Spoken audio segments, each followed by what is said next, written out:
wanted demo tapes of this. You're probably all too young for that.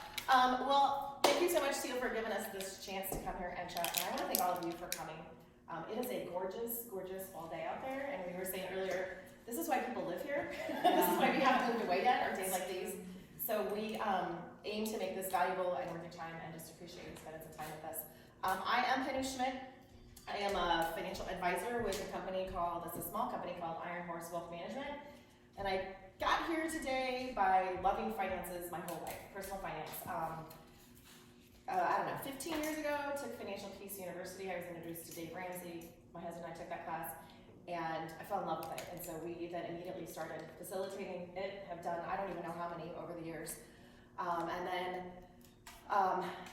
that took me to an insurance job, and then that took me to a financial advising job. And so I just have a heart for helping people, but specifically women. And one of my coworkers is like, what about the guys? It's like, nope, they're on their own. They can come along if they want, but it's really the women for specific reasons. And we actually have done a thing that is specific to women. We made this gender neutral, so because we weren't sure if it was going to be mostly women or mixed gender.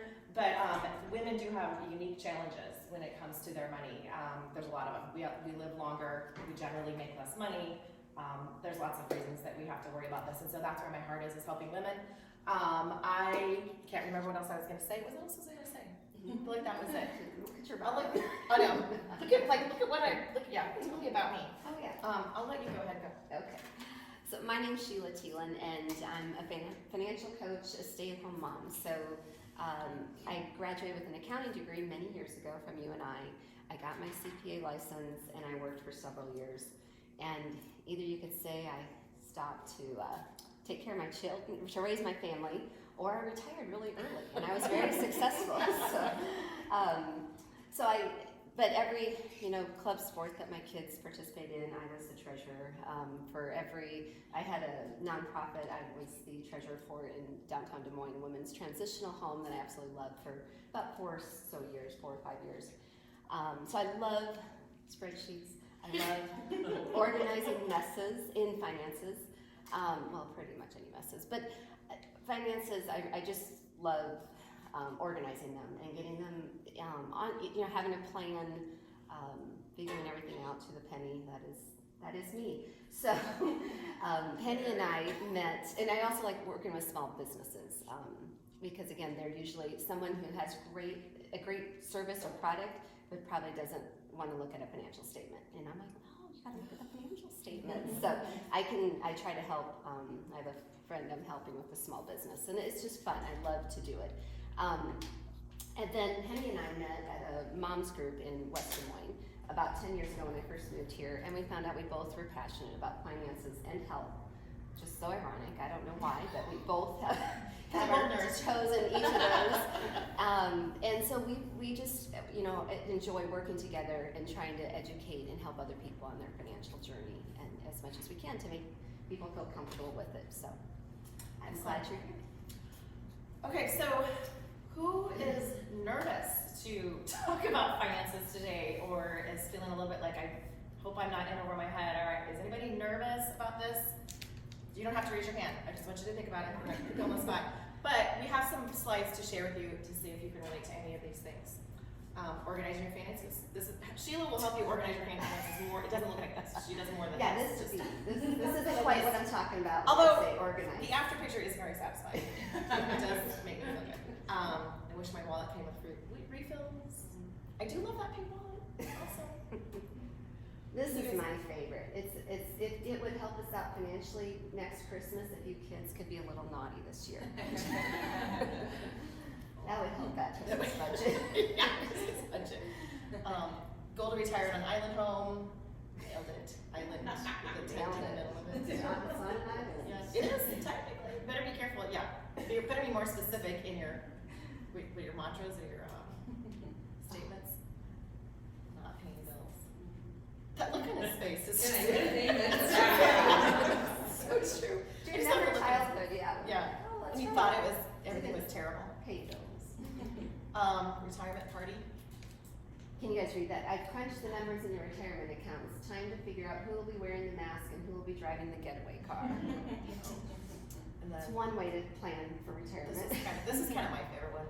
Does the Yeah. financial planning, looks like I can retire at 62 and live comfortably for 11 minutes. And then we had to throw an insurance one in there because I come back from a background of insurance, and so your policy does cover wind damage, but not from huffing and puffing. So funny.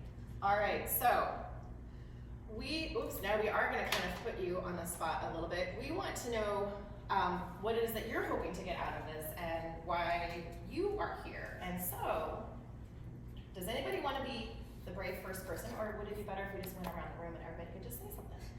Oh, please, Way to go, Julie. Yeah, Julie. My biggest, like, it's a foreign language. I feel like I'm totally somewhat smart, but when it comes to health insurance and retirement, it is a foreign language when I talk to somebody. Awesome. I Like, love it. Yes. And you are smart. You're not just somewhat smart. Well, I mean, I'm just like, someone tells me something and I'm like deer in the headlights. Yeah. You know. Okay, that's excellent. I love that, and thank you for being the brave first person to share, because that is a big problem, and it is. How do I want to say this? I don't want to talk bad about anybody or anything, but in the industry of financial services, there tends to be I must impress you with how much I know, so that you then turn around and trust me with your money. And it's changing. It's getting better. But let's be honest, we need more women in this space because women don't work that way. Women don't try to impress you with their knowledge. Like 401k So that you- versus pension Yep. versus like Yep, all all the that different stuff. things, Yep. Matching. And, Yeah. And then also I think for my son, he's 7, but how can I leave it to him? I did set up a trust just so he can't get it, like 18 Yep. and inherit all this. Right. You know what I mean? That is a bad plan. Right? I mean, yeah, so I think that's the other thing is how to protect your retirement, but then also how to be able to, like, as moms, like, how can we, and I know there's taxes and taxes will change every year, but how can we hand it over down to our children with the less implications possible? That's very smart. See, you know more than you think you do, because you're asking the right questions. That's step 1. All right, Crystal, is there anything you want to add to the list? Well, she brought up a good point about the children.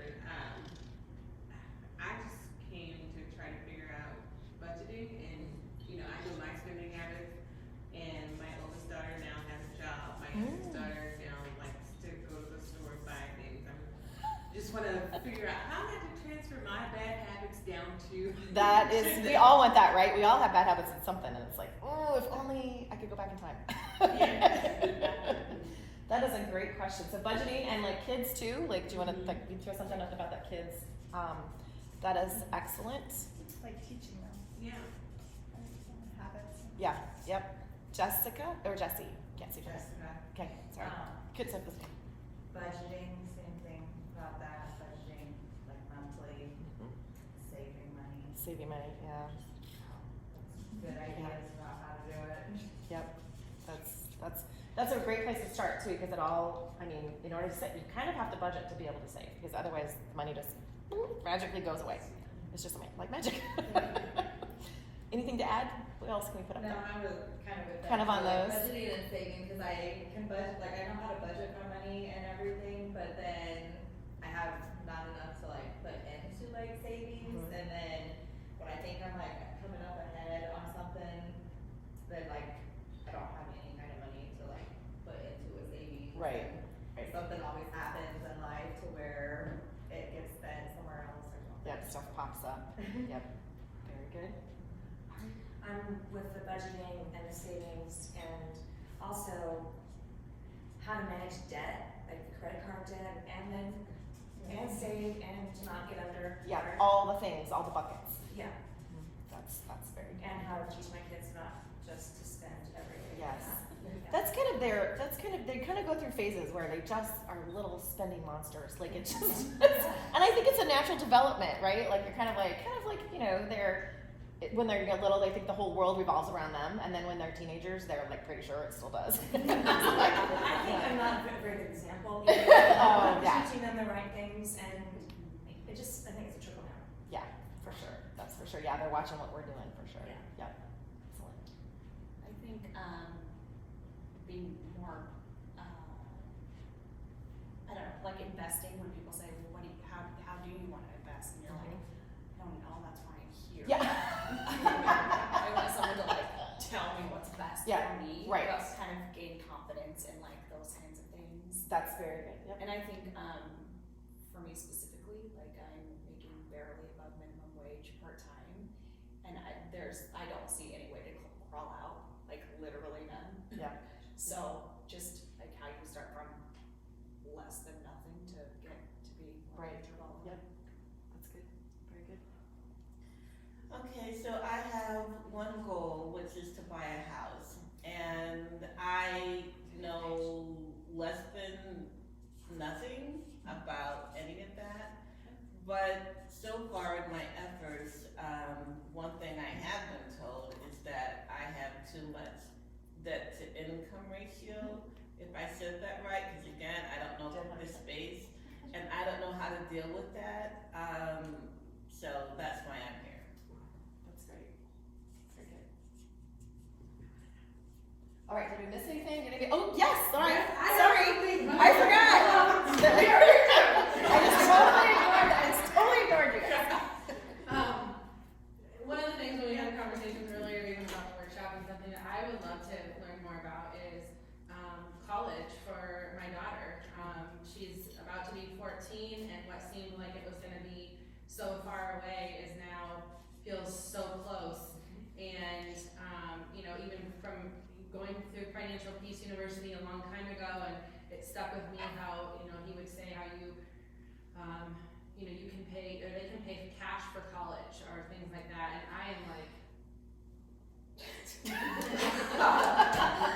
really? People do that? People do that? And so, yeah, I mean, I would just college. I mean, I don't know how that's gonna roll. And I wanna do it, I don't want her to be in the same situation I was, where you take out all the student loan debts, and then you pay that back for the rest of your life, is what it feels like.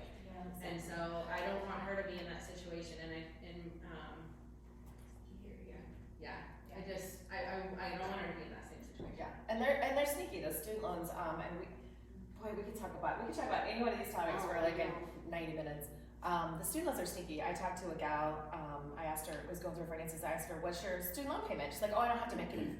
I'm like, and she's like, no, I pay extra each month, and now I don't have to make a minimum payment. I'm like, you're not paying extra, you're paying ahead. And so what she had done was inadvertently, she was paying extra to her student loan payment, but the student loan administration was not applying it to the principal. They were saying, oh, well, instead of owing, she paid $200 in May, well, she now paid the $100 she owed in May and the $100 she owed in June, so she didn't really have to make a payment until July. And then the next month she paid $200, well, now she's paid July and August. And so she is not reducing her interest rate, she's not reducing the amount she's paying in interest, and she's not reducing the time that it's gonna take her to pay it off. And they're sneaky like that, right? Like, and I don't think they're intentionally evil, for sure. But it's just easier. Type it in the system, here's the payment, this is what the system does. Which pot it goes in. Yep, and so you have to be really and it hurts me that you have to know this stuff. She's a nurse. She has a bachelor's degree in nursing. She is not, right? She is an intelligent woman, but she didn't realize that's why we do this, because it's like there's just those little things that can take you out, that can derail you, and if you don't know what you don't know. So, all right, Jamie, did you have anything you want to add? Sorry, I got it. I'd say the same. I mean, college, I've got 4 kids. I've already told them only one of them's probably going to be able to go. I think that's smart. Pick your favorite. That seems fair. Pick the I think it's smart to pick the youngest because you have more time. So That's your favorite anyway, right? Usually the youngest is though, right? Like we all have. One of mine's over there working in the childcare, so I have to kind of. There you go. And then investing too, the same, like just knowing, I would like to do that, but like knowing, okay, what's the best and how would I do that? Yeah. Very good. A lot of these topics, obviously we plan to cover, and we will try to touch on any that maybe we didn't have in a prepared little slideshow here. But the one thing that I think maybe this will be eye-opening to you, I don't know, but, you know, for you sharing that, you know, I don't understand everything, and they threw out these words, you know, when I'm talking to people, if you talk to an investor, finance, someone about investing, or maybe buying a house, and debt to income ratio, okay, that doesn't mean anything to you. And I work with financial advisor, I have for over 20 years, that they advise me on my finances. And I know this stuff, but it still really helps to have somebody along the side and teaching you and guiding you on things that you may not know. I mean, we aren't gonna know everything. So don't feel so bad if you don't understand something. I'm pretty sure Penny works with a financial advisor too, and has in the past. Oh, yeah.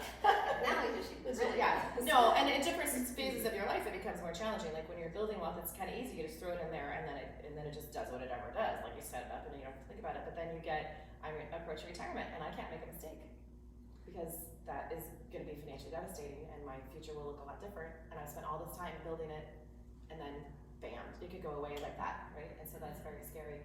And one of my biggest things is, you know, I'm on a mission to make sure that women don't outlive their money. Like that's my big thing because we do live longer, and I'm in a firm with all men, and they're, you know, we do our little planning tool, and they, you know, they ask you, which is not dumb. They say, does longevity run in your family? Because they want to know what numbers to put in as the assumptions in the tool that we use. And so they put in 90 years old, and I'm like, no, women, we're going to 100 because I would rather have you die at 80 with money than live to 95 and run out. And so we tend to, you know, and then obviously it comes to what do you want to do and that sort of thing. So, but I'm hoping to, that's kind of where my heart is just making sure that every woman I know is gonna be okay. So sorry. Sometimes it's, finding that person, that resource that can help you along, okay? That Sure. you don't have to understand everything into the nth detail, but having a good resource or finding a good resource or person that can help you through that. Yep. There's great real estate agents, there's great estate Mortgage planners. people. Seriously, I mean, that is something that you may have to get in touch with to get to the nitty gritty of your personal finances, okay? So we'll go, Yeah, and that's a really good point. It's important to have a team, and even if you feel like I don't have any money, why do I need a team? Like you need a team. You need a mortgage person that you can trust. You just do. You need to understand taxes. Maybe you have a tax person or a company. There's no way that one person. I don't do my own taxes. That would be ridiculous. That would be terrible. and I don't, and I could. Yeah. It just And so and not only that, but just from the perspective of having someone else to go to and bounce ideas off of and say, I'm thinking about doing this, or is this smart? You don't want to just be your own counsel. You know what I mean? I'm gonna also say, I think they keep you accountable Exactly. to your goals. Yeah. So even looking at not necessarily that, but I know budgeting and saving is on there. I think, I would encourage anyone to find, I think as single people, sometimes it's hard to trust somebody when you talk about budgets or when you talk about your finances, right? I mean, it's a personal thing. It is. But to have someone even to help you to stay accountable. Yep. And we do talk about that, right? Yep. We do talk about that. That's a really good point. And somebody to help take the emotion out of it for you, because you buying something or not buying something is very emotional for you because you're in it. But like if you come talk to me, I'm gonna be like, yeah, I'm not as emotional about your choices, right? And so I can kind of think logically and take some of the emotion out of it to help you then be like, okay, is this smart or is this just temporary? Okay, so well here is what we are hoping that you will take away from our time together. When we met in April, this thing seemed like a very long ways away, and we were very excited, and we did spend a lot of time looking into it. The challenge is, it's a big topic. Finances, like what are we gonna talk about? Are we gonna talk about mortgages? Are you talking about selling your house? Are you talking about investments? Do you wanna talk about like Bitcoin? Like, what do we wanna talk about? And so we tried to think about what would be the most beneficial to a large group of people. It's personal finance, so there's a lot of personal in your particular situation. So it will be challenging for us to help Julie specifically with her budget without actually talking to Julie. Does that make sense? So what we're hoping, or what we kind of set our goals out is awaken you to what you didn't know that you didn't know. Like I said about the gal with the student loan thing, she didn't know that. And so just awakening to you to the things that you might need to look more into. Maybe you need to get that mortgage person on your team so that you can, learn more and they'll educate you, and somebody that has the heart of a teacher to help you through those things. And then just to get you to feel more comfortable with asking questions. I don't like it when I don't even know what question to ask. That's a very frustrating position to be, so hopefully we can get to that. You do these, I'll hit the button. Okay. We hope that you will learn at least one new thing today, hopefully more, but hopefully you take at least one thing out, because this may be high level. We don't know, where you're coming from, if you've, had a lot of experience already or not, so hopefully we will at least all learn one new thing and commit to one item this week, okay? So be thinking of that as we're going through it. Like, if anything strikes you as, oh, I could maybe do that this week, jot it down as we're going through it, and we'll revisit that at the end. One action item, and as we're going through this, some of you there may be sections of this where you're like, I already know this, I'm good, or you might even know more than we do about it, let's be honest. And so we just, hope that all of you will get something out of it, and some of you may not already know all of it. And if so, please come talk to us, because we would like to have some people join us in our mission to help, and we could use more people to do this with. Okay, so what we're gonna do is we're gonna play a game. Pull out the little bingo sheet, I guess it is, with the boxes on it. What you need to do first is you need to choose a free space, and in any box, anywhere, write the word free space in it, inside the box. Okay, so everybody's sheet is gonna look different. That's the idea. So one free space. And then we need you to put a number in each square, 1 through 15. You don't have to do it in order, just make sure every square other than the free space has a number in it. It's more fun if you move it, messing around.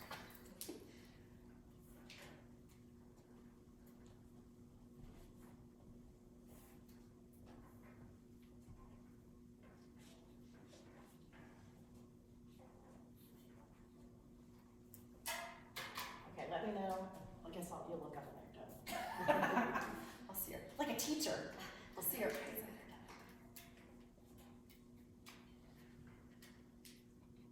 Okay, so now what we're gonna do is we're gonna play a trivia game.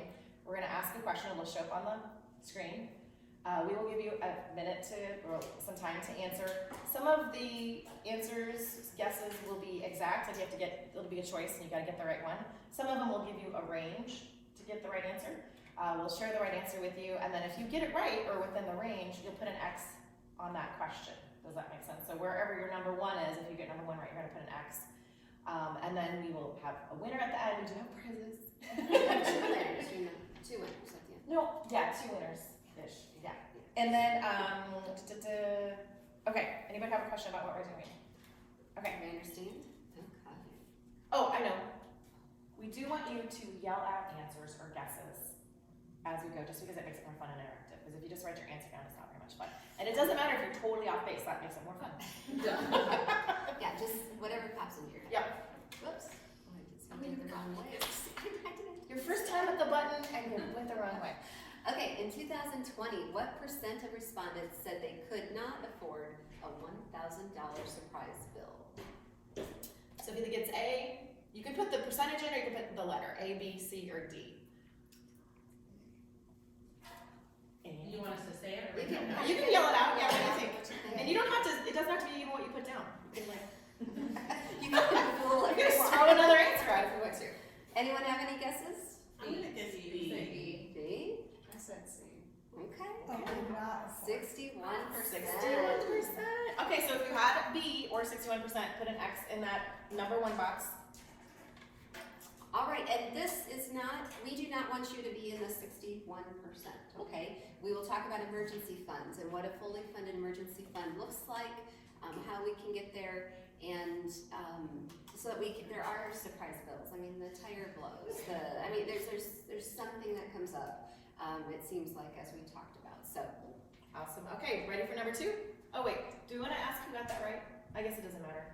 For timing wise, I'd say let's Let's just keep moving. All right. Number 2, what percentage of workers earning a salary greater than $100,000 a year are living paycheck to paycheck? So this will be a range. So put a number, a percentage down. Do you think it's 2%, 100%? Put a range, and then we'll tell you once we review the answer what the range is. So what percentage of workers who make more than $100,000 a year are still living paycheck to paycheck. Okay, you ready? Does anybody have any guesses? You wanna yell out guesses? I guess 50 to 70%. Okay, good, okay, let's wait. The Okay. range, you have to pick a number, and then we'll give you 5% on either side of it. Yeah. So sorry, you got to pick. Yeah, so that's my bad. So pick 60 then. Yeah, Oh, okay. yeah, It'll be 60 is a close. good in between, there you go. Okay. Okay, So so yeah. you pick one number, but when we tell you the answer, We'll we'll tell you, say, yeah. if you're within this range, then your That's- answer's within the range. and you Alright, can is that clear as mud? Sorry, that was my bad. Yeah. Okay. 18%. Okay, so if you have 13 to 23 down, you get a X marks the spot. If not, then you are, didn't get that one right. So you put 50, you put 60. Anybody else have a higher number? I think it's interesting that you put, that it was such, that you put higher numbers. And why do you think that was? Why did you think that it was higher, that it was 60%? Because I thought that perhaps people, some people that might be in there, they might be living so extravagantly Mm-hmm. that they might not think about if they had lost their paycheck that day, would they be okay the next month? You're very wise. I had 70 because they want to compare. They want to keep up with the Joneses. Yes, yeah. They're Yep. 50%. That, you guys are very smart. So it was kind of a little bit of a trick question because we wanted you to be a little bit surprised at that $100,000 a year sounds like a lot of money. And so we wanted it to be like, no matter how much money a person makes, you have to tell your money where to go, or you're gonna wonder where it went, and you're gonna be like, most of us think more income will solve our problems, and sometimes that's true. Sometimes some of us make, really do need, have an income problem, but the majority of the population in America have a spending problem. You're 100% correct. Good job. All right, question 3. What % of Americans have some kind of written budget?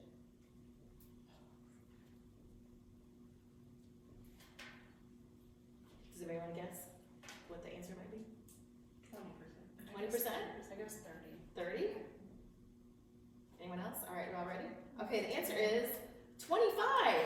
Yay! So if you got 20, any number between 20 and 30, you can count it as an X as a right answer, and X marks the spot. Unless you're sorry.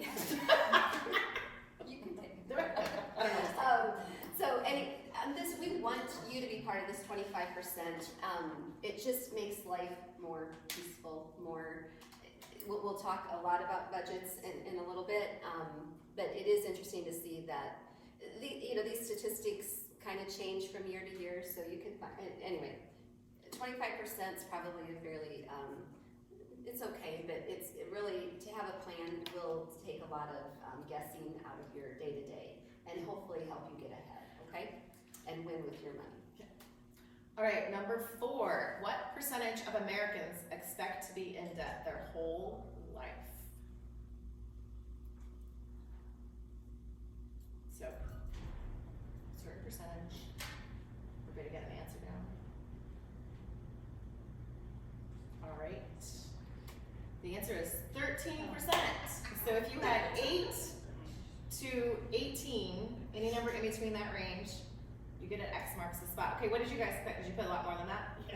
Yeah. Is that because, why is that? Why did you put a lot more than that? Probably that's just who I hang out with. Yeah. That's how I feel, right? Super Yeah. screwed. Exactly, that's how I feel. Listen, I didn't think about the people you hang out with. I was like, that's how I feel. So it's like, okay, so everybody must feel like this. Yeah. So actually, 13%. I mean, so what is it? I totally lost my train of thought. What would it feel like not to have debt? Like, have you ever thought about that? Have you ever thought about like what would that physically, emotionally feel like? No car payment. Aside from being a kid, I have no concept. No concept. When I was a kid, I never thought I would have debt, but as you know, once I hit 19, that was my world. Yeah. So. Yeah. And to be fair, I mean, we are, as a country, very marketed to. It is very easy to get credit. It is very easy to get debt, and you look up and bam, there it is, and it's a huge mountain. And it's Well, and when you're young, they're so easy to approve those credit cards and to give you that. And then as you get older and you want to buy a house, we already screwed because they already gave you all the money, because Yeah. you didn't know it. because you didn't know what you didn't know. Yeah. Yeah. And then they won't give you the money when they, you know. Yeah. I was in college a lot longer ago than most of you, and I remember I felt good about myself because I had all these credit cards. Like I was like an adult, or like I was important, or like I was successful, right? Like look at all these credit cards. I mean, most of them, let's be honest, were gas station credit cards. But I thought it was like a sign of my maturity, and I mean, and so it doesn't take long to get, now they give you a free hat, or they'll give you a pizza, or they give you, now you get a prize if you open. And I think like being young, for me, it was having the cash in my hand, and people aren't doing that these days. So it's like for me, I'm trying to teach my son this. Well, a credit card looks the same if you have zero on it, if you have huge debt, if you have huge credit spend. You know, I mean, so how can we teach them? And I don't know if any of you play Monopoly, because that game, especially if you don't play by the rules, does go on forever and ever. But Monopoly has even gone to having credit cards, and that's now a new. And I haven't done it because it upsets me, but maybe they do it in the right way. I don't know. Have you played it with the credit card? Like does it show that the credit is bad, or does it show like I have the most credit and I win? It doesn't show credit. Okay, that's unfortunate. Okay, on to the next one. Okay, number 5. It is recommended that your house payment should not exceed what % of your take-home pay? Oh, good. Right job. Good. That's a good guess. Good guess. Any other guesses? I was 20. Okay. All right. Are we ready? Everybody got an answer down? Answer 25. So if you put 20 to 30, anywhere in between there, you can get an X on that spot. This is just a good guideline so that you don't become house poor, so that you can enjoy that house. That house is a blessing to you. And it does not include your taxes and insurance. It's just the principal and interest payment on your mortgage should be a good guideline to look at. Is it more than 25% of your take-home pay? Yep. So does that include escrow or no? No, because No. your escrow would be your taxes and insurance, and Okay. it doesn't have to include Okay, that. thank you. Now, more conservatively, it could. Even again, this is just a guideline, and it kind of depends what your other goals are and what else you're spending on. Yeah, and I mean, if you're at like 27%, you might be okay. But same token, if you're at 20%, you might be not okay. You know what I mean? Like, cause it's just a guideline. But I think it's a good place to start, because we go to these mortgage people, or some mortgage people are really, really good, and they worry about the rest of your finances. Real estate agents, though, I mean, they do a business, but their job is to sell you a house, and they're like, what can you afford? And they might be showing you things that are a little more out of your price range, and then you can get in trouble. Well, and they make commission, so the more expensive a house they sell you, Right. at least some, not all. Yeah. They have their goal, and it may not be to protect you for the long And so run. if you can know what you're going into it, what looks good. These And guidelines we are- do get house, I mean, I don't know, we do, gotta get a house, you know, I mean, we do tend to think that, we're kind of taught that, I think. I think this is the cool graphic. Do it one more time. So we don't want the house to get you, okay? We don't want this to be your situation. So think about, you can do some calculations before you go, because for them to tell you what you can afford is probably not going to be the best for your financial future. And I mean, that applies to rent too, like if you're renting because you're just in a place where you aren't able to own, I mean, that should be that needs to be, shouldn't be 40% of your salary either, so. Right, yeah, that's 25% Yeah. for Yeah, housing. be just housing in general. What is the number one reason for home foreclosure? A, B, C, or D? Number one reason for home foreclosure.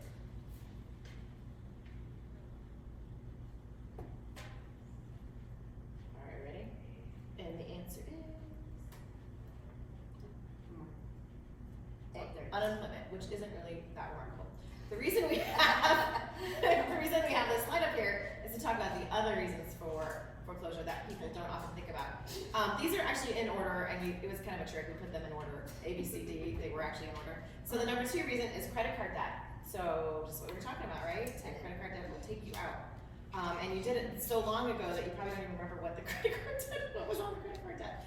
Medical expenses, I believe still medical expenses is one of the number 1 reasons for bankruptcies, because they're difficult to get out of. And then divorce, I don't think we need to talk about, that's pretty self-explanatory. Anybody surprised by the order of the top 4? would you expect it to be in a different order, is kind of what you expected? What did you do? Which one Well, I surprises thought you? divorce would have been number 2 because you probably bought a house expecting on 2 incomes. Yep. And I thought so too. That's what I was like, this is why we put it up here, was because this is not what I would have guessed. Credit card debt, really? That's number 2, but Yeah, that's very, it was really surprising. just kind of goes again, speaks to the dangers of. I would, using those yeah, I would products. think number 2 would be known when you bought the house, but potentially not. True, yeah, do you like the prices? Yeah. According to the Social Security admin, 1 out of how many 20-year-olds will be disabled before they reach age 67? Not a fun thing to think about, but this is an interesting statistic. 1 out of how many 20-year-olds? Anyone have any guesses? 4. Okay, very good. Any other? 15? 5? Okay, Okay. it's 4. 1 out of 4. Nicely done. All right, and the thing that we do, disability insurance is very much overlooked many times. And that's why we wanted to bring this statistic to your attention. You know, you have to take some risk in life and some things we can take. We can help cover some of that risk. There is disability insurance. Sometimes you get it through your work. You can, you know, look at that and find out. Most people are more worried about their homeowner. You know, everyone has homeowners insurance, and it's your 1 out of 3,000 is the odds of the American Red Cross is 1 out of 3,000 is your odds of your home burning down. Well, 1 out of 4 20-year-olds, you know, might need disability or would need disability insurance sometime in their life. So that's just something to look at in your financial situation. Do you have any coverage? And what age are you? What would happen if you became disabled? It's just something to think about and see what options you might have. Number 8, what is the average annual cost in Iowa for nursing home care in a semi-private room? Annual, yeah, I know, I was gonna say, we should do it monthly because it'd be easier monthly, we should change that to be monthly. Okay. For the next time, we should just switch it to monthly. This is easier to think in months, because yeah, now you gotta do math in your head right away. Anybody wanna shout out the numbers they're thinking? 22,000. 22,000, okay? 60,000. 84,000. I guess 4,000 too. Excellent. 84. Oh, okay. Okay, 4,000 for the. Or a month, for a month, 4,000 a month. No, Okay. for the year. For the year, okay. 4,000 for the year. Okay.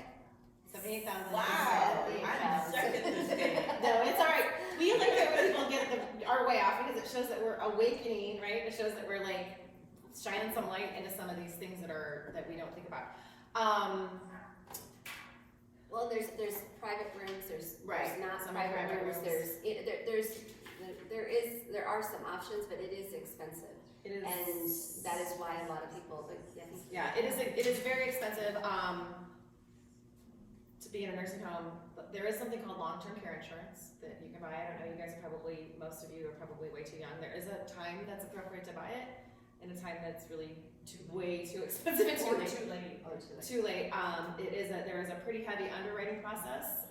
So I know Dave Ramsey, big fan of Dave Ramsey. On this, he's wrong. He tells people to get it at age 60. He's wrong. If you get it at 60, you probably won't qualify, and you probably won't be able to afford it because your long-term care insurance will probably be $10,000 to $15,000 a year for the insurance. Still cheaper than $78,000 for the care. But this is a serious situation, and I don't like to make people afraid. But this is just something to think about. And then, if you have living parents, also something to think about is what do their finances look like, right? Like sometimes this maybe means a conversation with a parent who's living, especially a mom if she is living, because generally the care for a parent goes to the closest living daughter. So if that's you, if you have a sister that's living closer, you're like, yes, please don't ever move. Like you tell her, don't move, I'll pay your rent if you stay there. Whatever it takes. But that's generally what happens, and you know, our country just isn't. Other countries tend to, you know, you take care of your family. They live with you. Your parents live with you. It's not a big deal. But in this country, for some reason, we don't do that. And You have to be careful though too, because I know I've had older family members take it out, but then they've died at home and then they don't get it back. So it was some clause, fine print that they didn't see. Yeah, that's a good And point. I think more now people are more aware of it. Like they took it out 30 years ago or whatever, and it wasn't as common. So You I are think- right, there was no such thing as home health care. And then Right. they won't pay for the home care, and now that, you're right, that's a really good point, I'm glad you brought that up. Because sometimes the older policies are better, Right. because long-term care insurance companies, messed up, and they are losing money on these policies left and right, because nobody's canceling them, and if things are more expensive, all the reasons. So sometimes the older policies can be better, but you're right, if there's nothing about home health care in there, then you're not gonna get reimbursed for it, but, Right. and home health So care just is. be careful. I mean, Yep, yep. it's again one of those foreign languages, and knowing the stuff is sometimes what sounds really good, too good to be true. It might really be. It might really be, and also kind of the team that's talking to somebody that has the heart to tell you what all those because it's a contract, and contracts are not easy or fun to read, and good point. Thank you for bringing that up. Number 9. Okay, Americans owe just over what dollar amount in student loan debt? A, B, C, or D? These are big numbers. Lots and lots of zeros. That's why we should put the zeros on there. That would be like, That would've wow. Any guesses? C. C, D? All right, the answer is C. You're in the right $1.71 trillion in student loan debt. And, Dave Ramsey is a big promoter, a big teacher. You can go to college for free. Your child can go to college for free. We do not need to go into debt. And yet our world does not promote that. It does not do that when you see that type of a number. And, I know a lot of people who talk about having their student loan debt for 40 or more years after they are done with their education, which is just like baggage on their shoulders. So we'll talk about the ways that we can look at saving for college and not hopefully being part of that big number. Yeah. Kind of along the same theme, over what percentage of student loan borrowers are not making payments? So this would be people who have a student loan, but they're not making any payments on it. What percentage out of 100, what percentage are not making payments at all? Are we ready? Does anyone want to throw out a number? 25, very good. Anybody else? Number? 40%. So almost half, are not making payments. The reason we have this in here is because student loans are a great way to go to college if you don't have any money, but they're also very, very dangerous. And if as a parent you're like, well, I'll co-sign their loans, I'll take out a Parent Plus loan, you're on the hook. And 40% of them aren't making payments. So if you're on those loans, they're gonna come out looking for you. There are only 3 ways to pay off federally funded student loans. Pay them off with real money, become totally disabled, or die. They do not go away in a bankruptcy. They stay there. Those are the only 3 ways to pay it off. Now, some people are hopeful the government's gonna come in and say, Yeah. ding! No more student loans! I don't know if that'll happen. It won't happen in time for my children, I know that. But and then there's also these government forgiveness situations. I tried those, 98% of them are rejected. It's hard to get into them. Yeah, it's hard to get into them, and not only that, but then you can work in this job for a long time, and then they're like, oh, we don't have enough money. Just Sorry. kidding, yeah. Yeah, JK. Yeah, JK. Thank you for your service. Yeah. I think the other thing is our kids are starting to go to school or look at schools or whatever. I think trying to be honest with them in like a private school versus a state school versus a community college. I know like my parents really talked to me about that because I wanted to go to a private school and I actually did go to a community college for my first 2 years. And, because I went debt free to a community college for 2 years Yep. versus, coming into a private school. And Absolutely. you still got your degree. Yeah. Still, So- learns what you need to do. And I felt like a little bit of a win because I had a friend and their daughter just graduated in May and she wanted to go, to a state school and, I was just talking to her, and she's at DMAC right now. Wow. I'm like, it's not, glamorous, it's not, but financially in the long run for them. Yeah, we'll talk about this, and I guess I can just say it here, school choice is the most important thing when doing this, and we live in a state that has amazing public schools. We're very blessed in that way. It's not, you know, our private schools are great too, but our public schools are great, meaning the state schools. And we have a gem. DMAC is a gem, and it's so close. And I appreciate. I have a daughter. I have a daughter and a son at DMAC, and my daughter, it feels like grade 13. Like it does. It just feels like this is where the kids who can't get into the good schools go, and this is where the dumb kids go. But it is a gem, and sometimes you have to be strong. We basically forced her to go to DMAC. We're like, we can get you through without student loans if you go to DMAC for 2 years. And so she was like, okay. But then, you know, but we've been playing. We didn't have this conversation when she was 18. We had this conversation all the way along, because we're like, we do not want you to have student loans, and it takes away your choices. So, yeah, that some people may sound cruel, but I'm like, I have friends that are letting their 18-year-old decide where they're going to go to college, and they're coming out with $120,000 of student loans, and they're psychology major. Which they need a lot more Great. education. I mean, you could do a lot of things with a psychology major, but making $1,200 a month payments is going to be challenging. What % of students who start college finish in 4 years? Okay. Do they have I any think the graduation rate is anyone? 15? 10 Yes. Yeah, 15. Good. Anyone else? Okay. Okay. Show us 33%. 33%. So if you have the 5% range, 28 to 38, you can count that as a right answer. We just wanted to throw some other numbers out there. It's taking half of the kids, it'll take them 6 years to graduate from college. That's crazy. Do we And know? they're not doctors.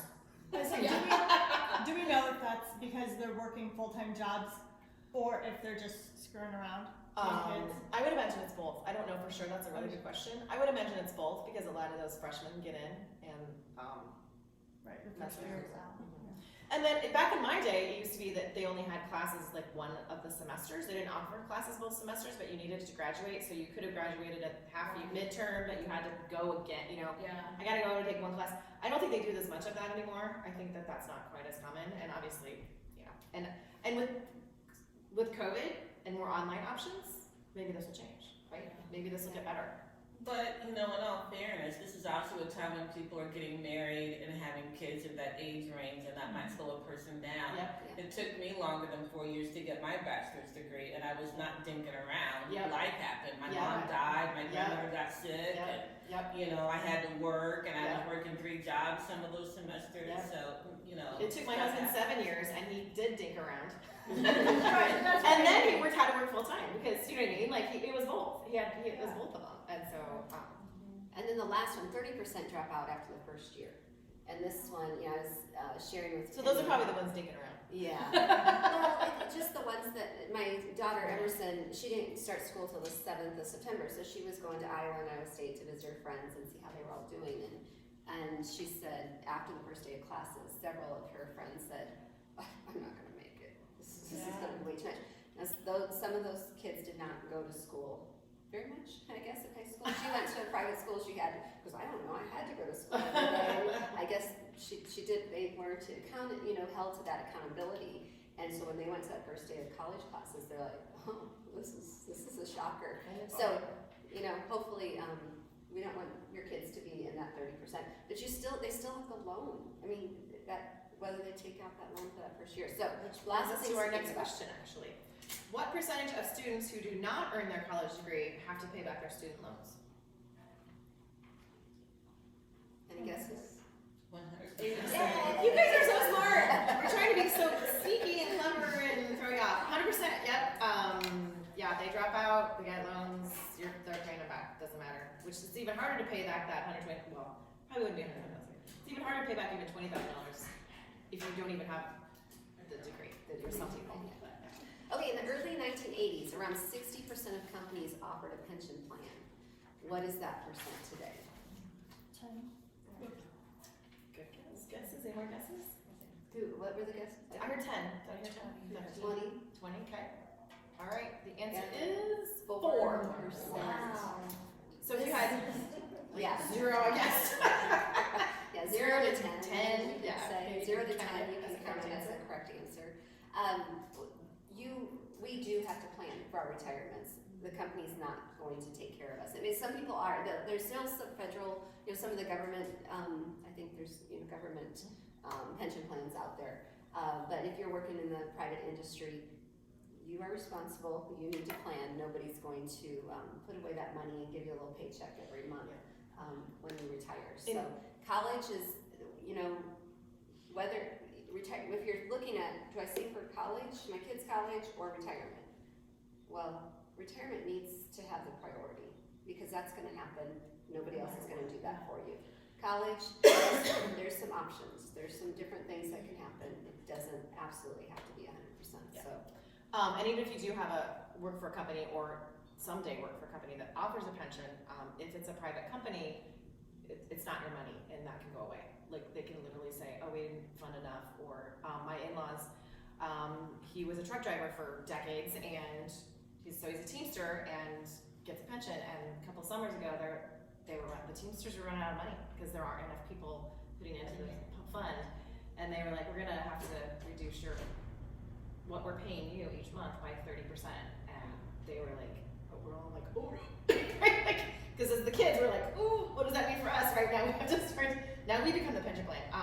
And it didn't end up happening. I don't know how, hopefully they came up with a legal way to make that happen, but it didn't happen, but that was very scary. If you have a government pension, it's less likely to happen, but a private pension, that company goes under, it's not your money, it's their money, so they can do what they want. What percentage of Americans, is number 14, what percentage of Americans have less than $10,000 saved for when they retire?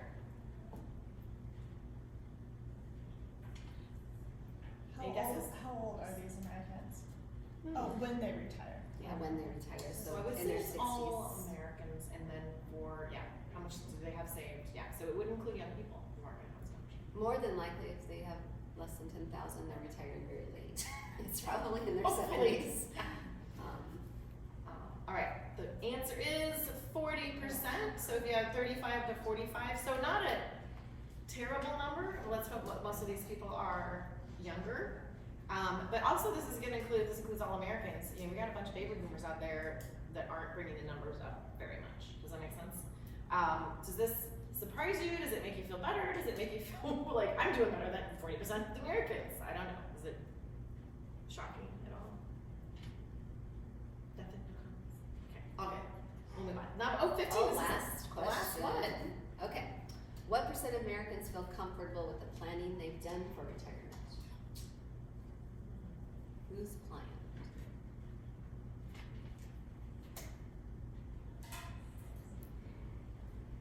All right. And 20%. So 15 to 25%, you have those answers, you can get an X in that box. And again, we want you to be in that 20% and make a plan and feel comfortable, not be uncomfortable. I mean, 80% of people are not sure. Is it gonna last? Is it not gonna last? Am I gonna leave anything to my kids? They don't need anything. I mean, there's a lot to think about with retirement stuff. Okay, what's your score? So you can add it up. You get 1 point for each X. You get 1 point for each tic-tac-toe. So whether it's a cross, down, diagonal. And then you get 50 points for a blackout. Did anyone get all the And remember, your free space Right. is an X, so remember the free space is an X. So. Anyone get 100%? That's If you did, then we talk. Yeah. Help us with this Presentation next week. I'll give you a few minutes. Are y'all added up? Okay. You're like all around. I know, they're like, Okay, so who has 20 or higher? You raise your hand. Score a 20 or higher? 15 or higher? I had 6. 6, awesome, yeah. Yeah, yours I is- just- 10 or higher? She has 6, anybody, okay. You have I 10. have 7. 7? You have 10? Woo. You have 10? Nope. No. So 10 is the highest? Nobody has higher than 10? We got our We winner! were worried there was gonna be this massive tie. You get a $10 gift card to Target. That's a gift card table right there. I know. There you go. At least it wasn't the same person, that's good. Now, we have one more prize, and this will be for the person who got the lowest score. So, I don't mean to put you on the spot, but who got? You're gonna have to. Who You're gonna have to got own six? Who got lower than 6? I got 6 too, but Okay. that's because you gave me the free. And what about you, I Krista? got 7. Okay, and Julie? Yeah, I got 6. Oh, so we got a tie for 6. Oh, so, the 6, we've got 2 6s? 3 6s. So, whose birthday is closest to today's? From date? today Me! going forward. Today going When's your forward. birthday? September 16th. I don't even have to ask, I'm pretty sure. December, so December, Julie, what's your birthday? August. Oh. So close. Okay, well, we wanted to give you something that might be helpful in becoming more financial with your financial journey, okay? So this is the envelope system from Financial Peace University, and it helps you with saving, putting away money and saving it. and It's keeping the track. envelope So- system. It's a gem, that's a good. Yeah. So you put cash in there? Yep, you put cash in there, each one gets like, so like you're spending money or you're like grocery money and you stick it in there and when the envelope's empty, you're done. So enjoy. Congratulations. Thanks for playing, guys. Alright, so, Does anyone need a break to? oh yeah, well, I guess just, if you do need to go use the restroom or get food, just get up and do it, cause we'll keep rolling so that we don't run out of time. What was the most eye-opening thing for you today, or so far?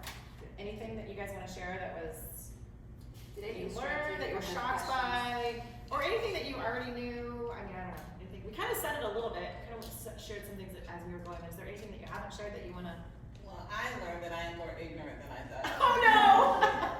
These were hard statistics, and, Yeah. and really, I mean, you can find statistics, there's a lot of different statistics out there and different, things, but I think all of them had the same, they have the same, goal, they show that Americans don't spend, don't save, don't plan, they like to spend their money, it was the basic thing, so, there's no way, these were hard, I said, should I make them all multiple choice, that might be a little better. But anything else that was really eye-opening to anyone?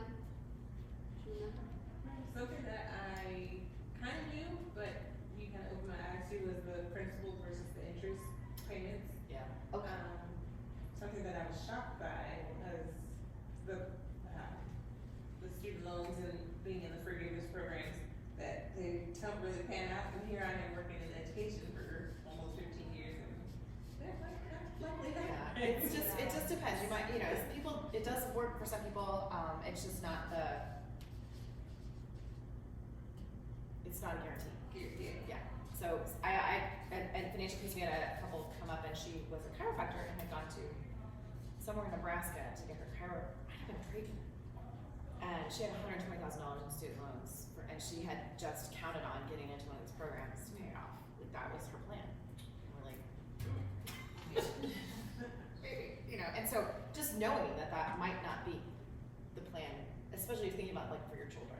Like if they're like, well, I'm just gonna get on the student loan and then I'll get the loan forgiveness, and that now you can speak into them and be like, oh, well, that doesn't always work out. So here's what we kind of hope you take away from today. We kind of structured it to be like 5 pillars of financial knowledge, and so we wanted to talk about budgeting. Yeah. And so we're gonna kind of address each pillar that we did in the quiz or in the trivia game, and then we're gonna do a little bit deeper dive in each one of them. So hopefully you'll get some more takeaways from this. So I'm gonna get my notes so I don't forget stuff, but, so for budgeting, ideally, you would budget once a month at a minimum. Some people that are paid, get a paycheck twice a month or something, they might wanna do it twice a month. But at least once a month, have a monthly budget, because a lot of our bills are monthly, right? And we get paid, well, it doesn't matter when we get paid. Our bills are monthly, it might just work out that way. That you'll also want to have, the first 3 months are gonna be the hardest. Can I see a show of hands, who budgets today? Who already has tried budgeting or does it today? So show of hands. Yeah, because otherwise I might forget a bill. Yep. So I have a whole list, that way when I start to pay, I have to go back and look at it, and then I can see how much I plan to pay for my prescriptions that month. And then I'm always discovering little things that I spend money on that I don't think about, but I do.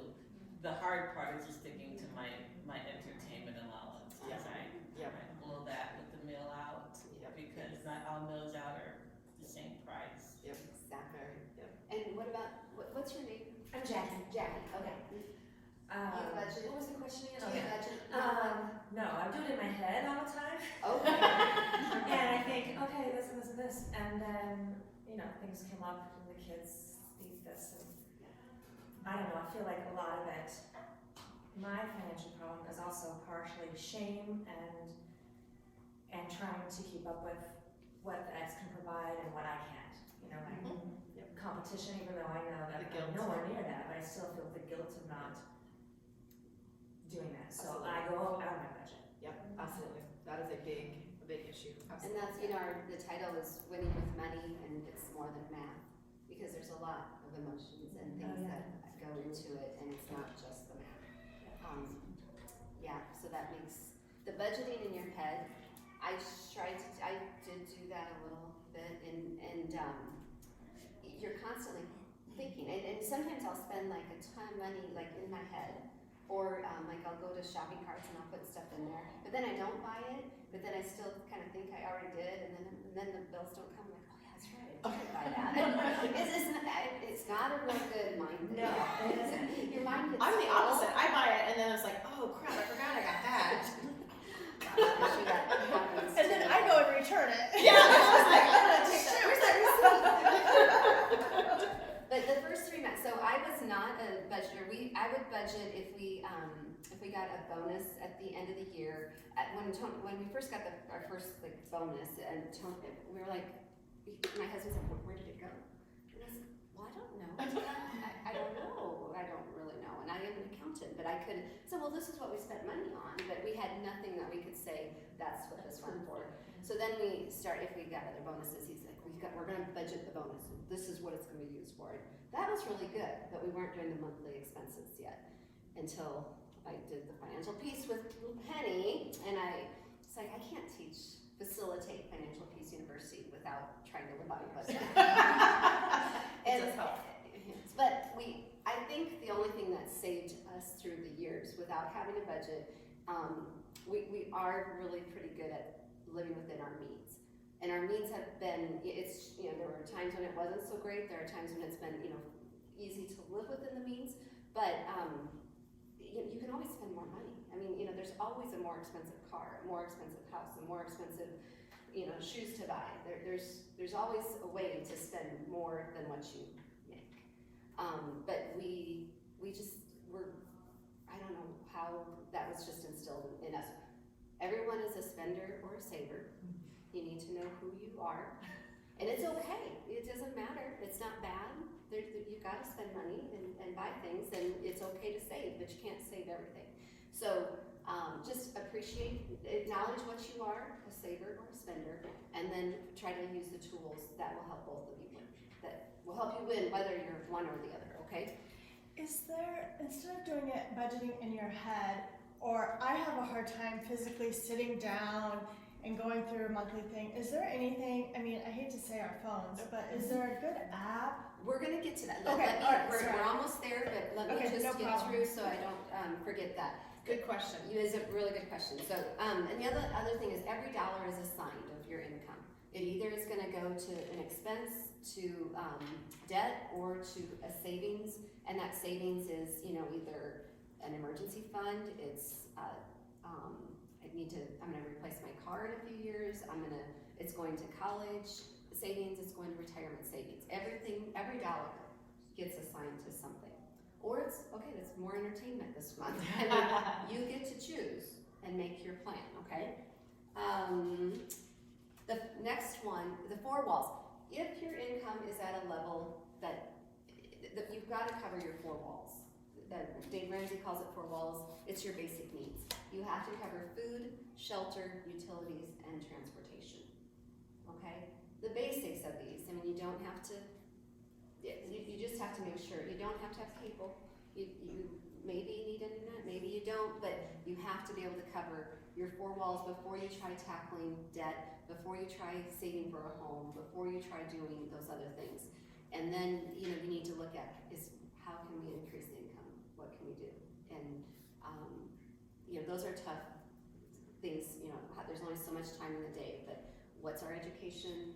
What type of side job could I do? What could I sell? You just gotta look and see what you can do. The reason we put this on here is because sometimes people get harassed by credit card companies or people that you owe medical bills, and they harass you and they call you, and you get, it's an emotional and upsetting thing, and then you send them your mortgage payment to get them off your back and to get them out of your life. And we want to empower you to say, no, they will wait. The credit card company can wait. Killing your credit score isn't fun, but it is not the worst thing in the world. You have to eat, you have to live, you have to get to your job, and you have to keep the lights on. Those are the most important things. They come first. So don't, you know, I'm working with a gal, 29-year-old mother of one 10-year-old girl, and I'm helping her with her budget, and I'm like, she wants to send an $800 payment to her credit card next month, and I'm like, you cannot do that, because then what'll happen is Lila will have to go to a birthday party and have to buy a present, and out comes the credit card, and then she'll get sick and have to go to the doctor, and out comes the credit card, and then bam. And so don't get caught in that trap is kind of what we're saying, and don't let other people put you there. Does that make sense? Is that helpful? Hopefully that's helpful.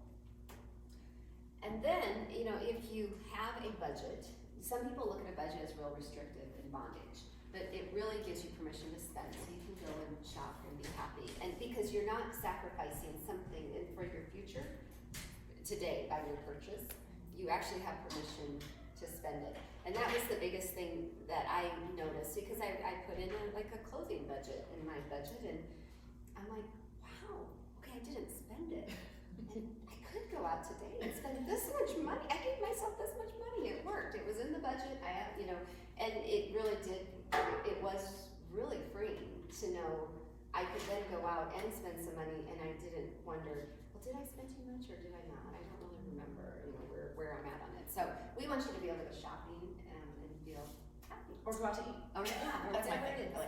I like to eat out. I don't like to cook. The other thing with budgeting is the accountability partner, which Julie brought up. It is really important to try to find someone. Is it a friend, a family member, a sibling, coworker? Either, you know, they don't have to be good with money. They have to be honest with you. They have to be someone who will tell you the truth and hold you accountable. It's your plan, but you know, they can ask questions. That they could, like Penny said, that they won't have the same emotions about things that you do. So they will be very, it's just a good partner to have in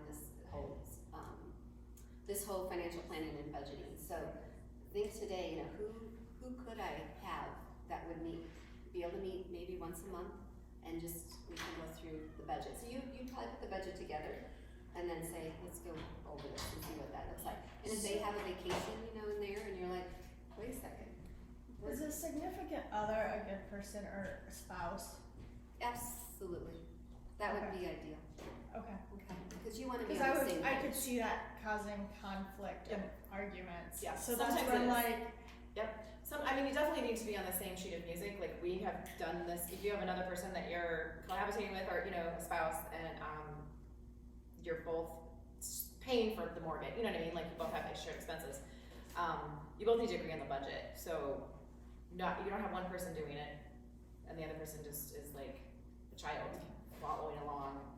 So you both have to agree on it. But sometimes there's emotion. Like, sometimes, you know, I want to spend money on this, and the spouse wants to spend money on that, or thinks that's frivolous. And so then so sometimes then another person can come in.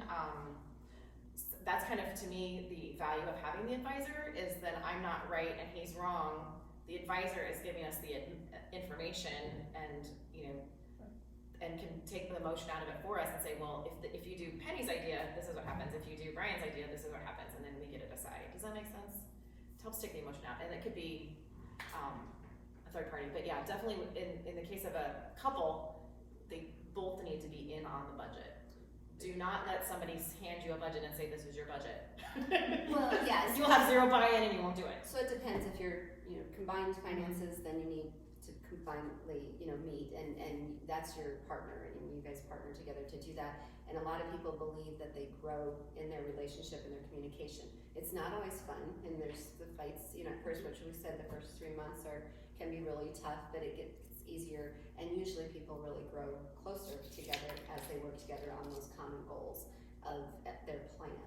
If it's someone who's, your finances aren't combined, then it's more, an accountability. Then, this is your goals and your plan, and you just want their opinion on it. So there's probably, it depends how involved they are. Does that make sense?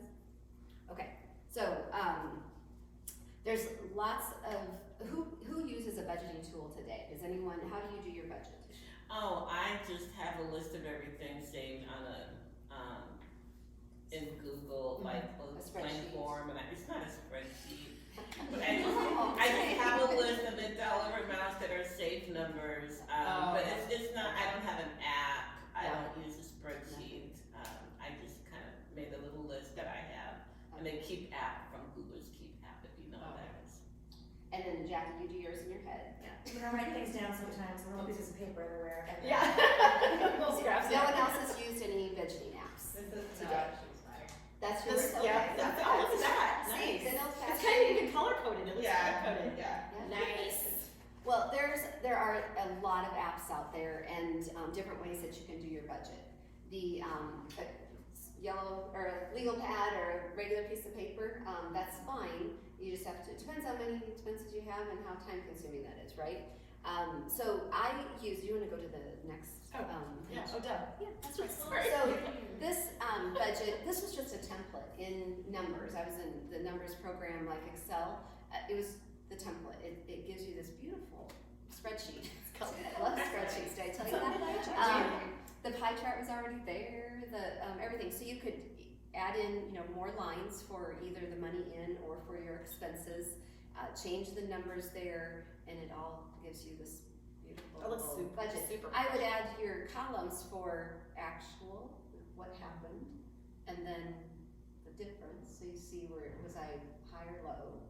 And then each month, your budget gets a little bit better. It's more on point.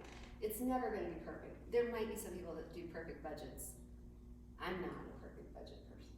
But it depends how you want to do your budget and how specific. You're probably more specific than I am. Go ahead. You go I was first. just gonna say, as we're getting closer to January, I have seen actual calendar planners where you write your stuff that has a page for budget, actual and spent, and.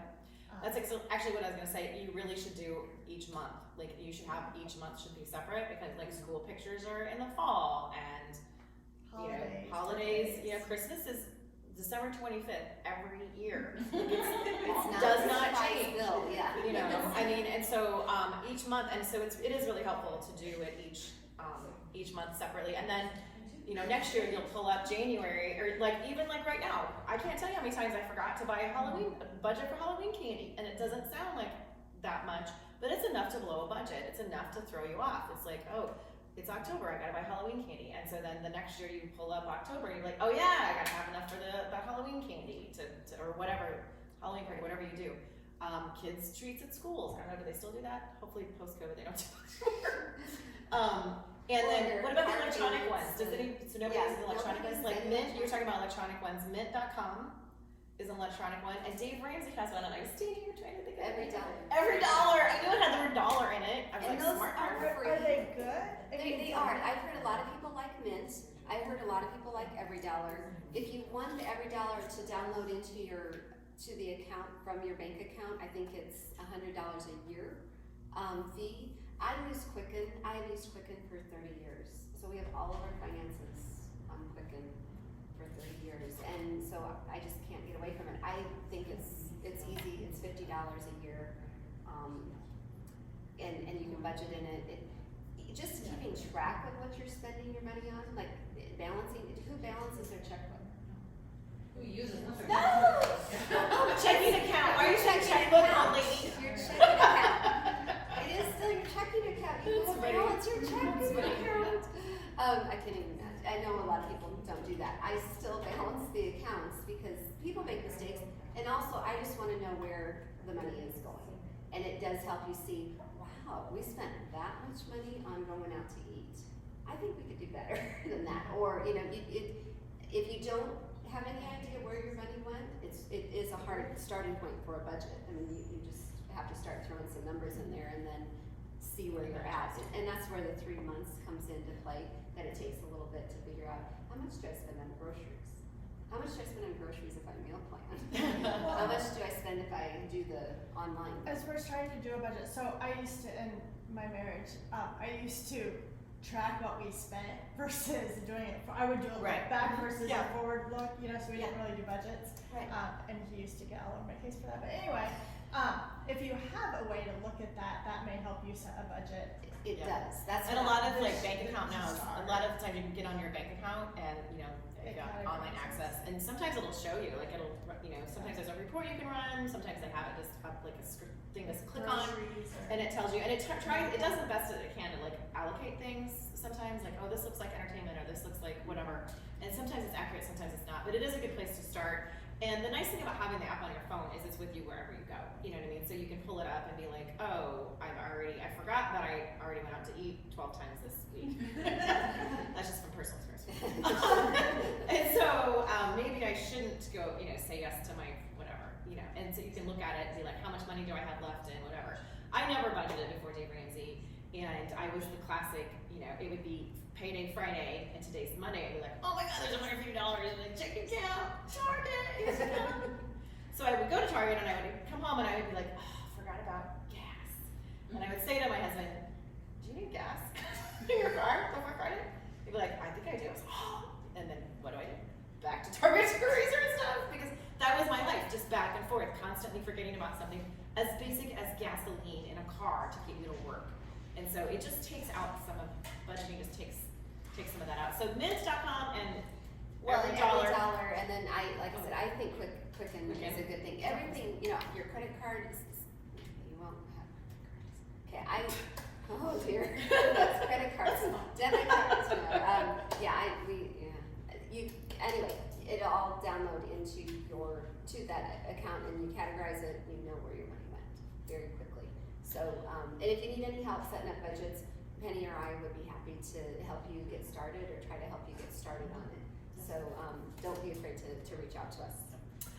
So one of the other pillars, 5 pillars we wanted to talk about was debt, and just we kind of talked about it a lot through the budgeting, so we probably won't spend too much time on these slides. But we do love the Dave Ramsey Financial Peace class. It is 9 weeks. You can do it online. A lot of churches offer it. You don't have to be a member of a church. You don't have to even go to a church. You don't have to like church to go to class. It's just that's where it's located, is in churches. And it's just really eye-opening. He is you watch a video of Dave Ramsey and you have a book and you follow along, and then there's a facilitator discussion. He makes it very funny. He makes it's I love facilitating it because it is so fun to see people, it is truly transforming. Like, it is life-changing to take that class. There is a cost, I think, what is it, $140 now? Sometimes they scholarship it. Yeah. But it is worth it. Almost everybody, he has the numbers, almost everybody pays off a certain amount of debt and then saves a certain amount, like the number's like $5,000 or some crazy number. It's basically showing that the $140 is totally worth it. But you can do it. A self-guide study, I believe. You can get his books. His books are in the library. You know what I mean? Like, there's lots of ways to make this happen. So Sheila already said, call one of us if you would like to help with a budget. And we just kind of want to open everybody to the idea that debt doesn't have to last forever. It is a huge burden. It is physically a weight on our shoulders, and you don't have to live like that for the rest of your life. I promise you, it is not easy to get out of debt, but it is 100% worth it. Oh yes, we forgot to talk about the little picture. So we were laughing at the bottom picture because it says products to help you reach your goals, and it's a bunch of credit cards. So we thought that was really funny. That Yeah, is not. we thought that was really funny because that's basically what we're taught, right? That's what we're being sold, and that's what we're being taught, and that's what they're teaching our young people too. It is all about credit cards, and that's how you're gonna get your goals and how you're gonna look cool.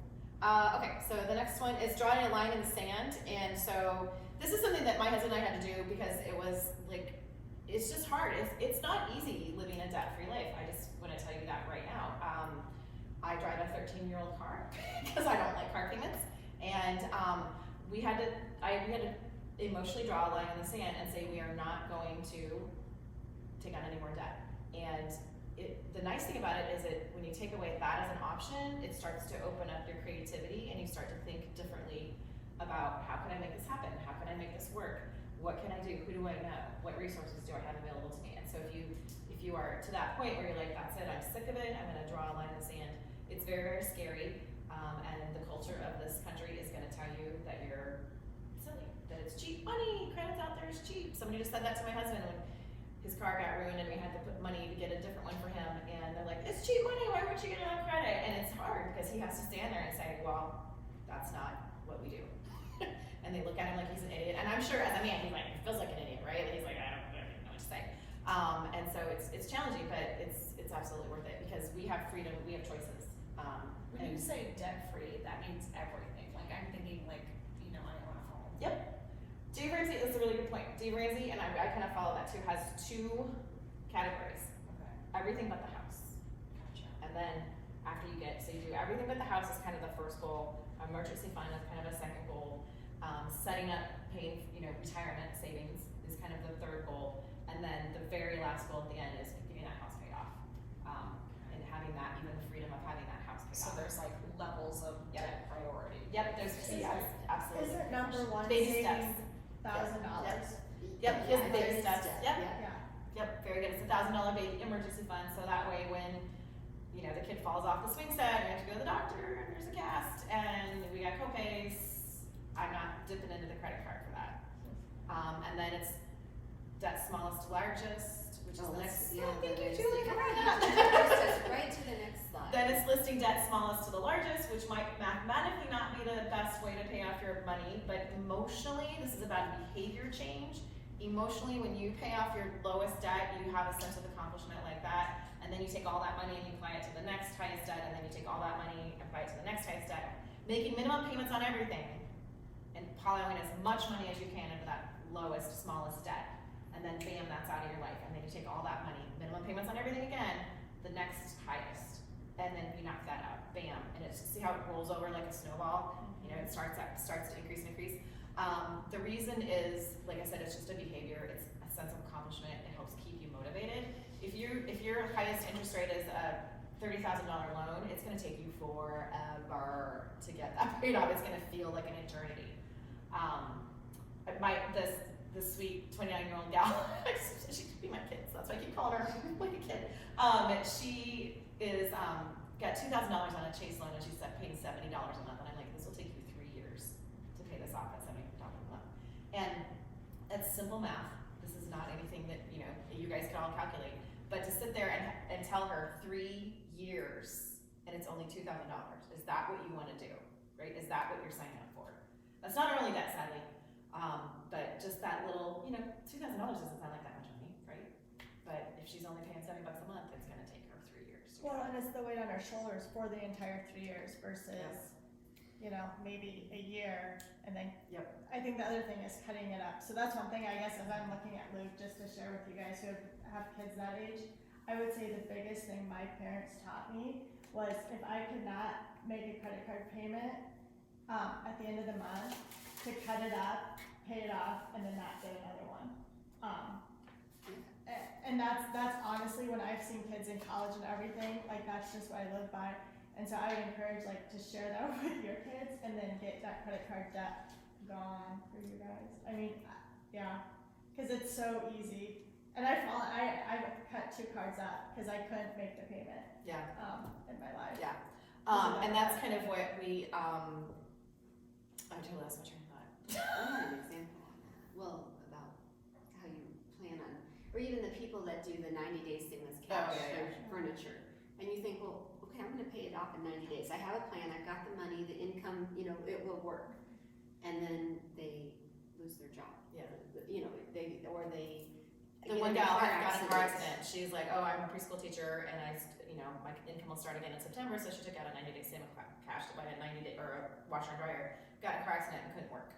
So now she's got, right, the money's due. It seemed like a great idea as long as everything goes well. And what I was gonna say is kind of along what you were saying, most Americans don't ask how much does it cost, they ask how much down and how much a month. And then we think that that's how, means I can afford it. If I can afford the payments, that means I can afford it. And so the Dave Ramsey class is special, hopefully us a little bit, but then also if you look into the Dave Ramsey books or classes, does a really good job of making you be like, oh, that's really, I really need to change the way I think about that.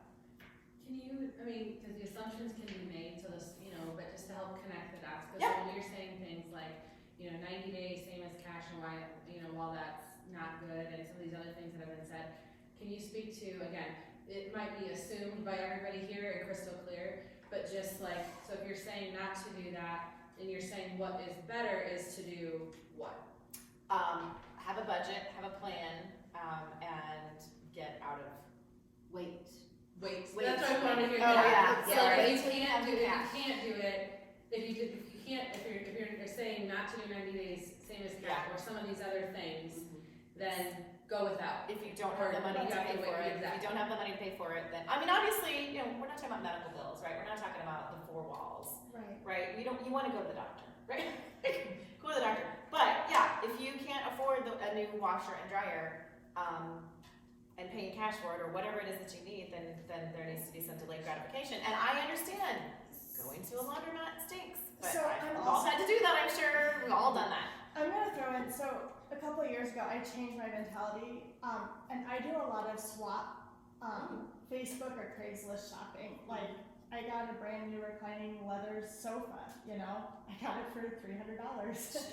And I can't have a pet home, and so I'm like, yeah, sure, there's not ever gonna be a pet-free home, you know, and sure enough, you know, and I prayed about it, and, you know, I found one on Marketplace, so I think that's that for me was also a big mindset from, in my single days when it was one income and, you know, I, you know, didn't have kids and I could do whatever and, you know, but, yeah, in a different stage of life has brought me through, you know, Yeah, some of and that that's, stuff too. And you can find brand new stuff. Like, I mean, some stuff is out there like, hey, I bought it at Homemakers and it doesn't fit my living room. You they know, won't take it and so back, now yeah. they have to sell yeah, it. and they want to take it back. Well, and so that's some what we're of talking that's- about, like when you draw that line in the sand and you say no more 90 days, same as cash, no more putting on payments, if it's, you know, and then you start to become a little more creative, and you start to think of different ways to make things happen, to make it happen. And even when they, Oops, sorry. no, I was just, our culture is, we were buying a car,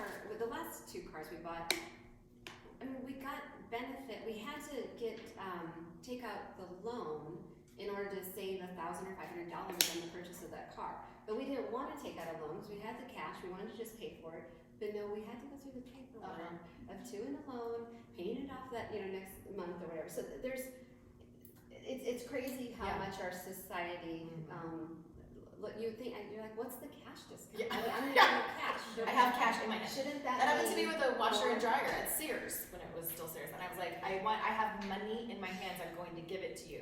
Can I get the 5% discount without doing the credit? No, can't do it. I'm like, but I could declare bankruptcy tomorrow and you won't get your money, but I have cash today. So No. try not to fall in, I mean, whether you decide, we did it one They make it time. hard. We took out the loan and paid it off, you know, the next month to take the $1,000. The next time we said, it's not worth it, we're just gonna take it. So, but don't fall into their games, because they always try to get you to do that. Housing, okay, Can I interrupt go ahead. just for a Yes. second? Two things, because I'm cognizant of time. Yes. So probably the added, maybe if there's a question or something, but just, I'm afraid we won't get to the end Yep. with any added, content. We're gonna, thank you. So, and I just wanted to make sure too, because you guys did such a good job of mentioning the whole, like, as far as the debt one, like the snowball thing, we went through that pretty fast, and it was so imperative, just from a content perspective, I just wanted to make sure, because that was a huge mindset shift of just the snowball, and does everybody, from a content standpoint, did anybody have any clarifying questions about that debt snowball? Or kind of understanding how you described Like the it? mechanics of it. Yeah, Is there putting any other everything towards the questions? smallest one, and then when that's paid off, then shifting it. That was I had a Go ahead. question about that. So do you go by the smallest amount or the thing with the smallest interest? Good question, the smallest amount. Okay. And then Dave Ramsey, I just keep saying Dave Ramsey because I don't want to make you to think that I came up with all of this on my own. But Dave Ramsey says, you know, you sell stuff, you know, you have a garage sale, you do whatever you can. If you've got, you know, some money in a savings account because you just want to have it there, you know, that, you know, what, past the $1,000, that's your baby emergency fund. The rest of it needs to go pay off that first debt, and then that gets the ball rolling. And nowadays it's so much easier because we have online swap meets to sell things. We have stuff, etc. I'm taking things there all the time selling stuff. I mean, and I don't want to bring, I'm going to bring this up. I'm not telling you to do this. I went to LifeServe and sold my plasma for months. About that. Oh, I do that now. I did it, and it's very well paid. You lay there for an hour, I watch my videos or read my book, and it's not a terrible thing. And so I did that. I mean, but we're not here to tell you what to do. We're just here to hopefully, like I said, awaken you to these ideas. And once you start getting some creative ideas, all of a sudden, you guys, I bet just even the next week, things will pop up that you would never have noticed before, and you're gonna be like, I noticed that credit card commercial, or look at what they're trying to talk me into buying. So that's kind of our hope, is to just make you more aware, which then allows you to stand tall and be like, no, I'm not gonna fall into that trap again. Did you have another question? No, I was just saying, I'm thinking about plasma. Oh, yeah. Okay, let's go Alright, through this so are quickly. we ready to move on? Housing? Some health conditions don't let me do that, cause I know I tried before too. And Yeah. Oh, yeah, it's not. so- Yeah, not everybody gets.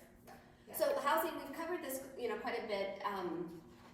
We want you to have a house, but we do not want you to have a house like this, okay? We need to be able to take care of the house. We want it to be a blessing to you. So, you know, those guidelines, 25% of your take-home pay for your principal and interest payment. You can amortize that loan. Typically, your default would be 30 years. So you're gonna pay on this loan for 30 years, the same payment. That's what they're gonna tell you. Now you can put more down. You can pay more interest each month, more principal each month, and get that paid off a lot faster. But they'll amortize it over 30 years for your payment. Or you can do a 15 or 20 year amortization, which is even a smarter idea if you can afford it, that payment, okay? What else do we want to? I think that's good. Yep. pretty much, renting's not a waste of money. Oh. We already said that. You know, it's not a waste of money to rent.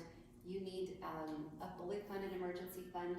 When you're in debt, you have your $1,000 emergency fund and you work your debt snowball. When you're out of debt, then you're ready to save up for that down payment, which hopefully is 20%. It doesn't have to be, but 20% of your home is a good guide to avoid PMI insurance, private mortgage insurance. So our goal is 20% down on the house, and then you also need that fully funded emergency fund, which is 3 to 6 months of your expenses.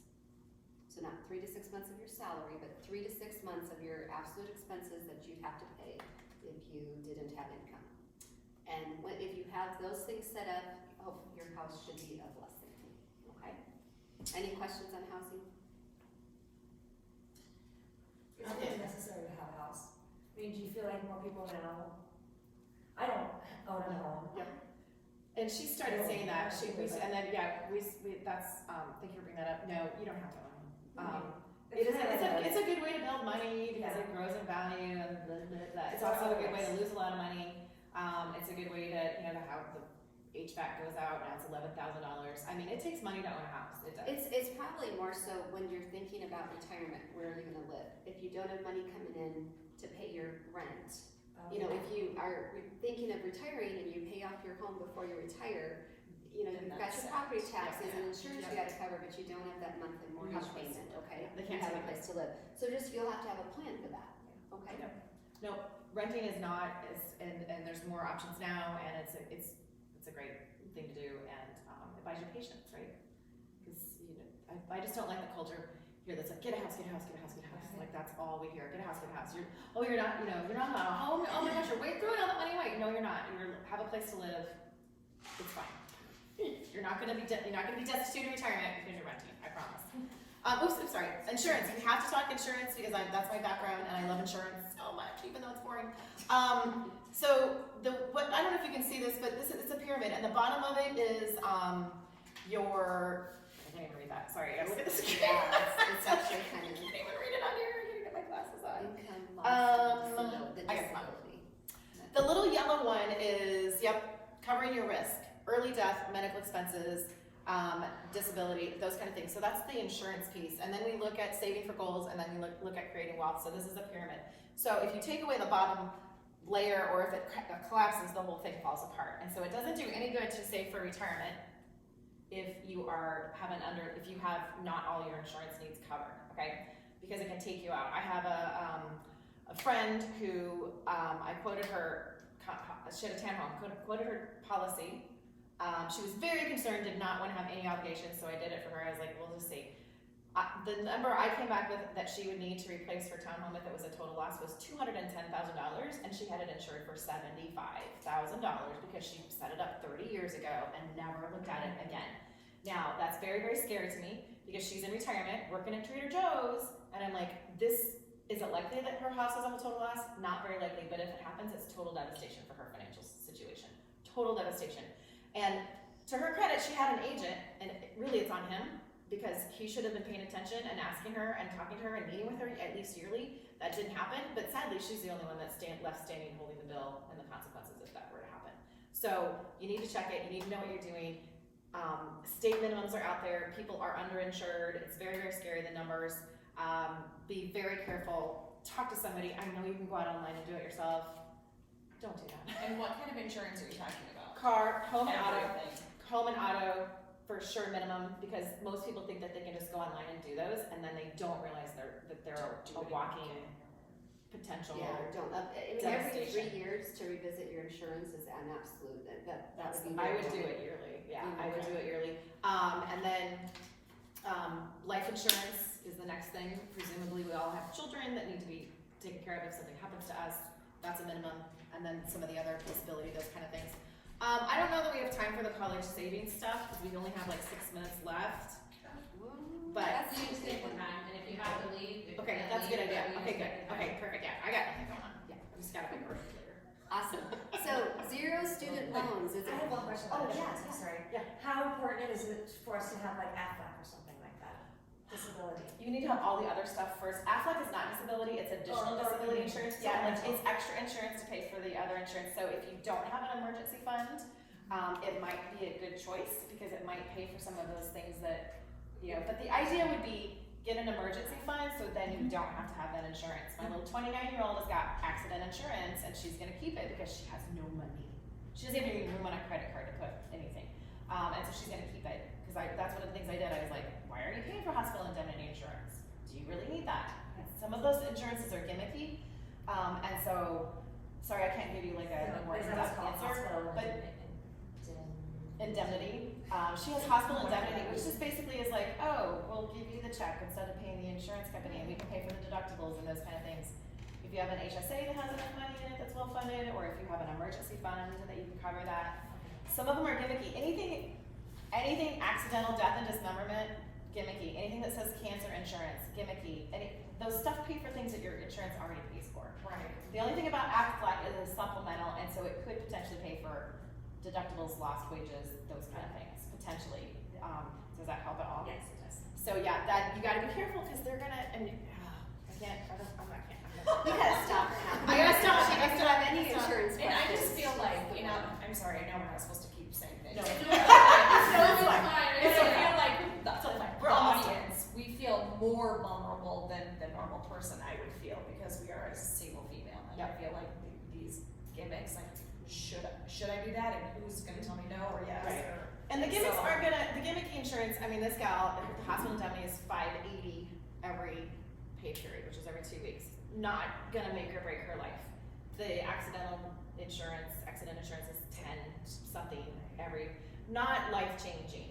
But my point is, you don't need this, put it in your health savings account and then it's your money and you're buying stuff you don't need. $2,000 Chase Like bill. to me, it's like buying the warranty on your television. It's a waste of money. Is it gonna bankrupt you? No, but it's just, you don't need it. So yeah, I appreciate you saying that. We don't wanna be here and scare people. We wanna awaken people and, we want you to be aware. And just know that there are resources out there. Insurance agents will sit down with you and teach you about this. And if they don't, they talk over your head. If they googly gawk you, go somewhere else. There are a bajillion insurance agents out there. Find someone that has the heart of a teacher. And I was gonna say this later, but I'll say it now. We have resources. I know amazing mortgage people, real estate people, people who do wills and estate plans. We can send you to those people. We purposely vet people because I would not wanna send somebody I would just pick a number out of the phone book, Yeah, you referenced. off of Google and send you to them without vetting them first. Okay. And just to take the sense of urgency off of it that I probably caused, but I just want to be respectful of everybody's time. So since it's 11:25 right now, if you guys can, maybe by, like, if everyone can be in for another 15 minutes, is that upset the apple cart for We have everybody? 7 slides left is all we got. So basically college savings. College And that's student why by all retirement, means, so- please ask your questions, that's what they're here for, we just probably can't go into specific, Yeah, it's hard to meet with, to do individual people, yeah. And we Does done anybody very- have anything else on, whatever the last Insurance. slide was? Insurance, yeah. Yeah, insurance is a tricky one because it's like, and it changes in the laws and, it's easy to make you nervous and insurance people tend to make you scared. You need $1 million. If somebody tells you how much you need in a life insurance without having, running through a process and asking you questions, run away, that you don't wanna be with that person. Even Dave Ramsey they'll say 10% of your income, 20% of your income. Well, remember, Dave Ramsey is talking to millions of people, he's not talking to you.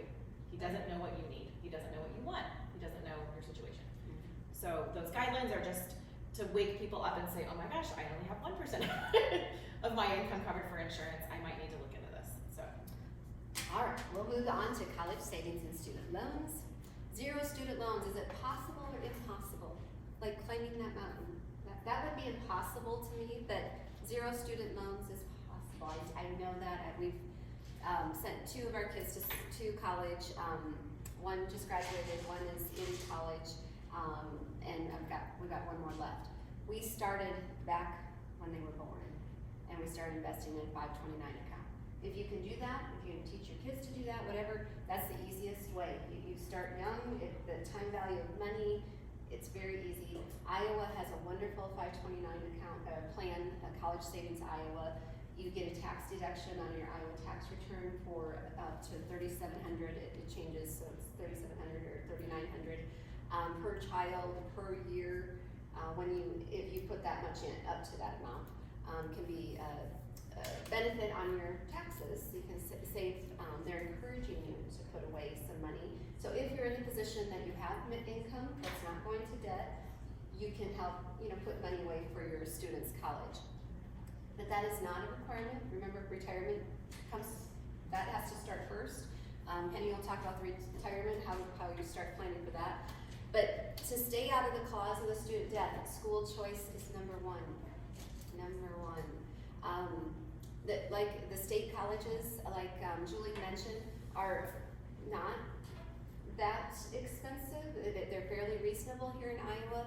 My daughter, one's high academic, she went to an Ivy League school. The other one is not, she doesn't like school so much. I'm like, I'm not paying a bunch of money for you to go to college and not, you're gonna go to Iowa probably. And she said she wanted to go somewhere else. Well, she found Grand Canyon University in Phoenix, Arizona. It is probably cheaper for us to send her, we're paying less than what she would have paid to go to Iowa at this Grand Canyon University. It's a Christian, she got some scholarships, and she gets to go to a place that she's happy with, and it's good for her. We can afford it, and she's happy. She's saved money this summer. They have jobs. We made sure that our kids had jobs during the summers or during school after that first semester to help make their payments or to help contribute and start making good choices and budgeting their money, right? So college choice. Look around, you could do the community college for a couple years. The other thing is college credit. Now, my girls did not take advantage of this, but I think I've heard of so many people who say their child goes into college as a sophomore. Yeah. So then it's only 3 years of college as opposed to paying for 4. And that's a huge amount of money. Great savings. So my third daughter is gonna start having We learn with our children, We right? learn, yeah, The we third learn. one we always know the most, or the Um, last one always gets the benefit So of our they knowledge. can help, they can get great jobs in the summer. Right now, everybody is begging for employees. And people are, a service industry job, the waitresses, anything like that, people are tipping very well. They are making a ton of money because we appreciate that they're working and that they're there. And it was amazing the amount of money that my kids made this summer in the jobs that they had. So the jobs are out there. They need to work hard. They need to show up, and they can put some skin in the game. And it's good. You have to be a partner with them at 18 years old. Don't let them just sign on the dot. Even though the colleges don't give you any of the information. I mean, it makes me so mad that I can't get my students' grades. I'm like, they're only 18. They are not making the smartest decisions all the time. And yet they get the information about what loans they're gonna sign up for. They don't know what that means. So as a parent, just be there with them. Make sure they don't sign anything they don't completely understand. Their second job, other than having a job that makes money, is looking for scholarships. There's lots and lots and lots of scholarships out there. A lot are need-based. You just have to apply. It's like another job. So lots of scholarships. Those are the main points that I would have in college. Don't count on your child being an athlete or an Einstein and going to school for free. Have another plan. I mean, that works sometimes, and it does not hurt for them to have great grades or to be a good athlete at all. You can take advantage and get some really good opportunities that way. Those aren't, but don't have another plan, because that may not work. Something could happen, an injury, And whatever. just make sure that, like you said, they're not signing up for a loan, they don't know what they're getting. Because sometimes the FAFSA, when you have to fill out FAFSA to apply for student loans and scholarships even, they'll start sending you stuff in email, and it looks like scholarships. It looks like they're telling you your kid can get a scholarship, and it's actually loans. So just be very, very cautious when you're looking into some of that stuff. I actually work in this area. Good. As an advisor and helping students to access things, but you're right, a lot of the information goes to the student, it doesn't actually go to the parent. So I would recommend, if you want to educate yourself, go to Iowa College Aid or Iowa College Aid Network, and they have information for parents, because you're right, the information goes to students and they sign it, and parents don't know what their kids are signing up for. But those are great resources specifically for parents, because what students don't seem to understand is that when you fill out the FAFSA, they're assuming that the family is gonna help pay. And there is that family contribution, and there's nothing you can do about it. Even if your kid was living on their own and they're, 29, they're still gonna figure that piece in. And students are looking at, oh, wait, how is my mom or my dad gonna, cover that? Or how am I gonna take that piece away? So you definitely wanna be aware of that. But that's an area that I know. I don't know about buying a house, but I do know about Iowa College Aid. Iowa College Aid, yeah, because it's ICANN Okay. and Iowa College Aid, they work together, and they have information there specifically for parents to educate themselves and have conversations with their kids about money in college, because just like you said, my parents thought that about me. Trisha's gonna become a doctor, make sure you get those grades and go. Well, that didn't happen. And then when I got my first bill before I started, I couldn't go because there was no money, there was no family contribution, so all of that was for nothing. Yeah. And so I had to find a different path, Right. which is why it took me more than 4 years. But, Yeah. so in my current job, we just want to help students to avoid that. But parents are completely left out of that equation, but it does affect them. It's crazy. Yeah, absolutely. Yeah, Yeah. absolutely. It affects them because it affects their kids, yeah, absolutely. Did Well, you thank ever for share sharing Great that question. with someone. Yeah. 529, do you get money back if your kids don't go to college? Good question. That is a Because good my kids are question. not going to college, I know Um, that, but I still want to try this. You can, I don't know if you can just take it out, that there might be a penalty if you take it out, except for maybe a certain age. So you can roll it to another child, so you can roll it to a grandchild, you can use it yourself or something later. You can, there are different things, or maybe, keep it in there for your kids if they wanna get Does an it go to advanced degree. vocational? Yeah, I think so. And if your kid has a scholarship, you can my kid's Einstein, 100% paid for. You can pull out the equivalent of what they're paying. Got it. Does that make sense? What But the you gotta system make sure is. it's accredited, because if it's not accredited, then you did just completely lose your money. You can pull it out, you just can't, you take hefty tax. It's 10%. It's You not pay like you lose it, like with FSA money, you totally lose it. Right. You'll pay tax on it, so you put it in, you take it out for a non-expense that's qualified for whatever. You're gonna pay tax on it then, and you're also gonna pay a 10% penalty. Okay. So, I don't know if you pay tax, cause it's not tax free. if it's for a non-qualified, Yeah, like if you use it to buy a car for your kid. Yeah, there's a penalty, I'm not sure if there's tax, cause it's. well, there's always the tax on the free. earnings. Yeah, on the earnings, And yes, a yes. 10%. But there is yes, a risk. Yeah. Bottom line, there's a The little bit of risk earnings, if the they do earnings you that. would have to pay a tax on, which you would if you would've just put that in a savings account. Right. So that's not necessarily A huge, bad. yeah. The 10% penalty for not, it not Could be being big depending qualified. on what the. Exactly. Okay, You just have to make sure, is there a time or an age? And I think there's there are some exceptions that you can use it for some other things. Okay, I just don't know, I hadn't. just deep dive for it. Yeah, and we do have a really good, program at the state of Iowa, so that's really nice. Yeah. Not every state is the same. But when I became a stay-at-home mom, I couldn't afford to save for college and retirement, so we saved for retirement, and I put money in our Roth, because you can access Roth money contributions for college expenses as well. Without the Which, extra because it's post-tax money going in, you can't access the increase, but you can access whatever amount you put in. Okay. Good question. Okay, so retirement really quick. We kind of hit a lot of this stuff, so some of this is just review. So this is our dream retirement, and we don't want this to be the reality. So, let's go through. Most people honestly are doing better than they think that they are. It's good to have a plan. A recommended amount, like we even recommend this at my firm, is 10%. Okay, pause.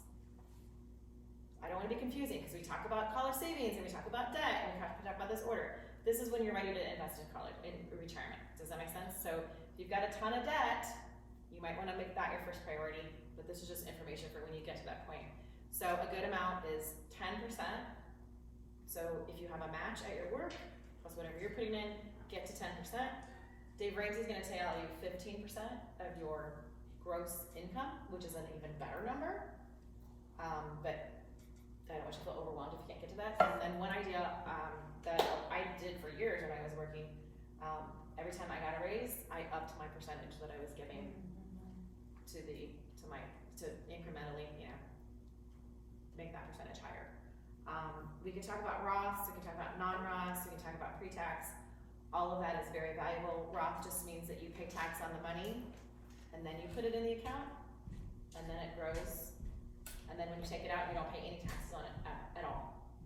Totally free money. That would be the number, that would be the first.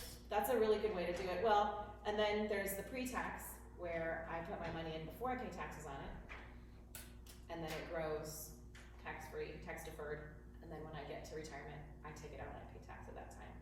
So it's not, depends on how old you are, depends on what your income is, depends on what taxes you're paying, depends on how far you have until retirement as to which of those options is better for you. So this is challenging because each of you is different, in a different situation. But just so that you know the difference, I'm a huge fan of Roths because when I get to, I just love the idea of not paying any money, pulling it out down the road. But some people might be in a high enough income tax bracket that doesn't make sense right now, that they'd be better off doing the pre-tax and lowering their tax bill now. Make sense? Questions on that? Where's mine? Okay, so saving early, save often. This is a little example. So Sarah invests $2,400 a year for 9 years and stops at age 30. So at age 30, she does not put any more money aside. Joe is the bottom line. He invests $2,400 a year in savings for 38 years. So he does that from age 30. He starts at age 30, which is when Sarah stopped, and he invests from 30 to 67.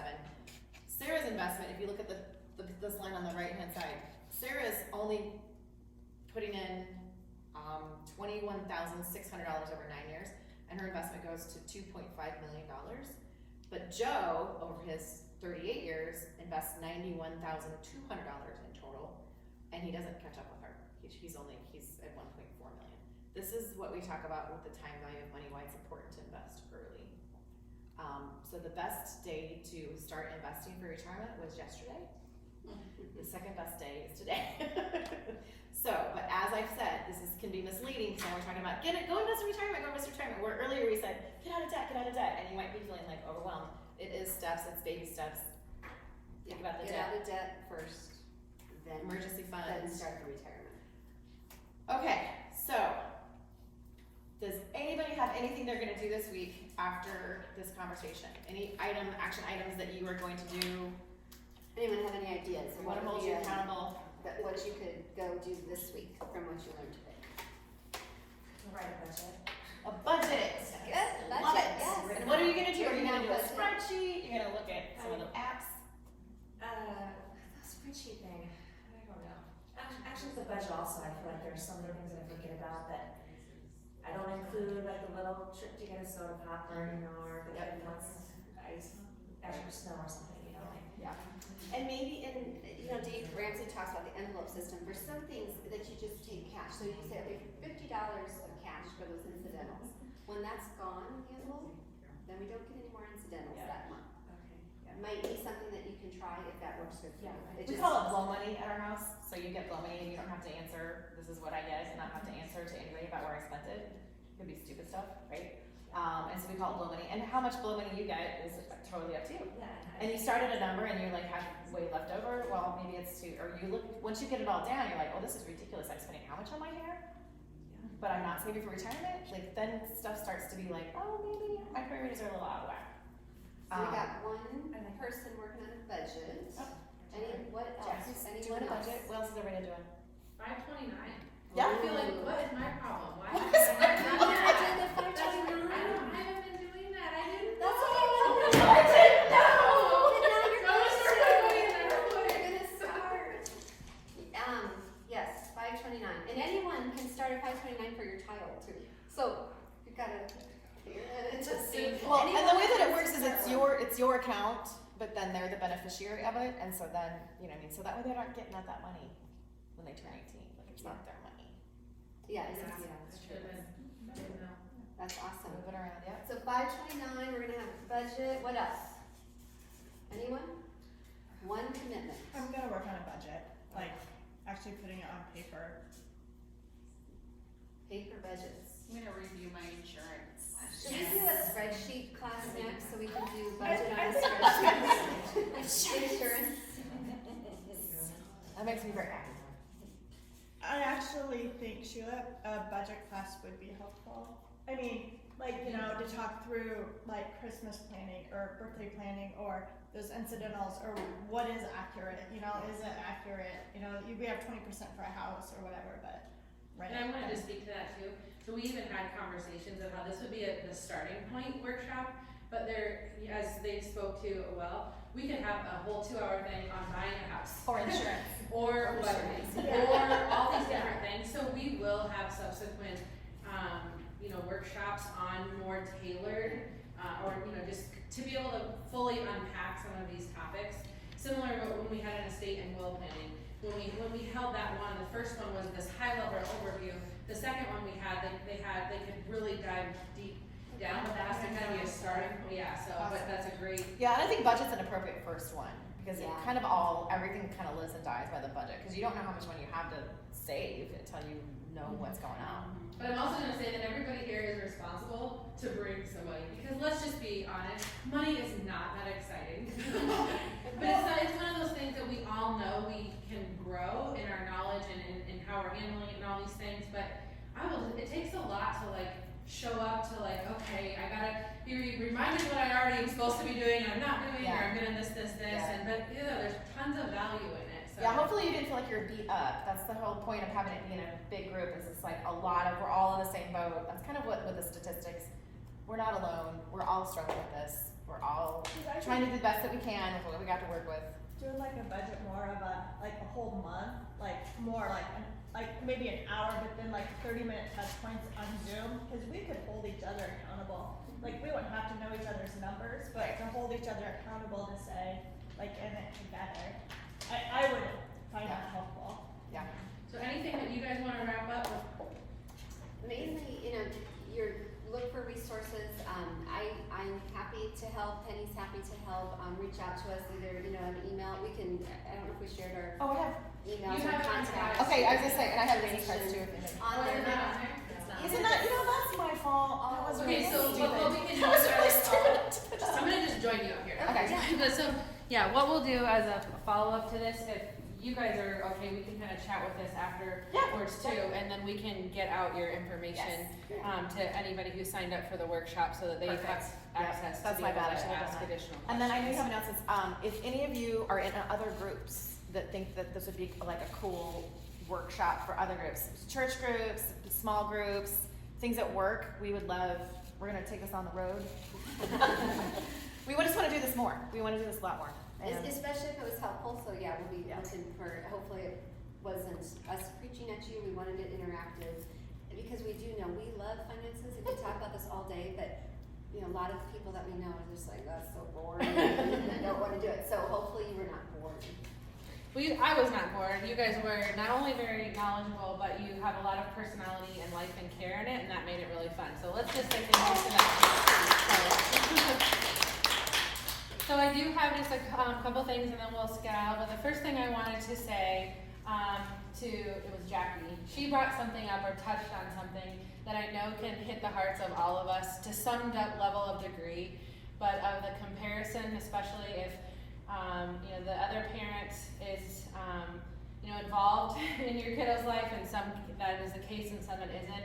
But it can be that trying to compare with, well, this other person, the other parent is providing all this, and I can do this kind of thing. And I just wanted to speak to that just really quickly in something that I will give a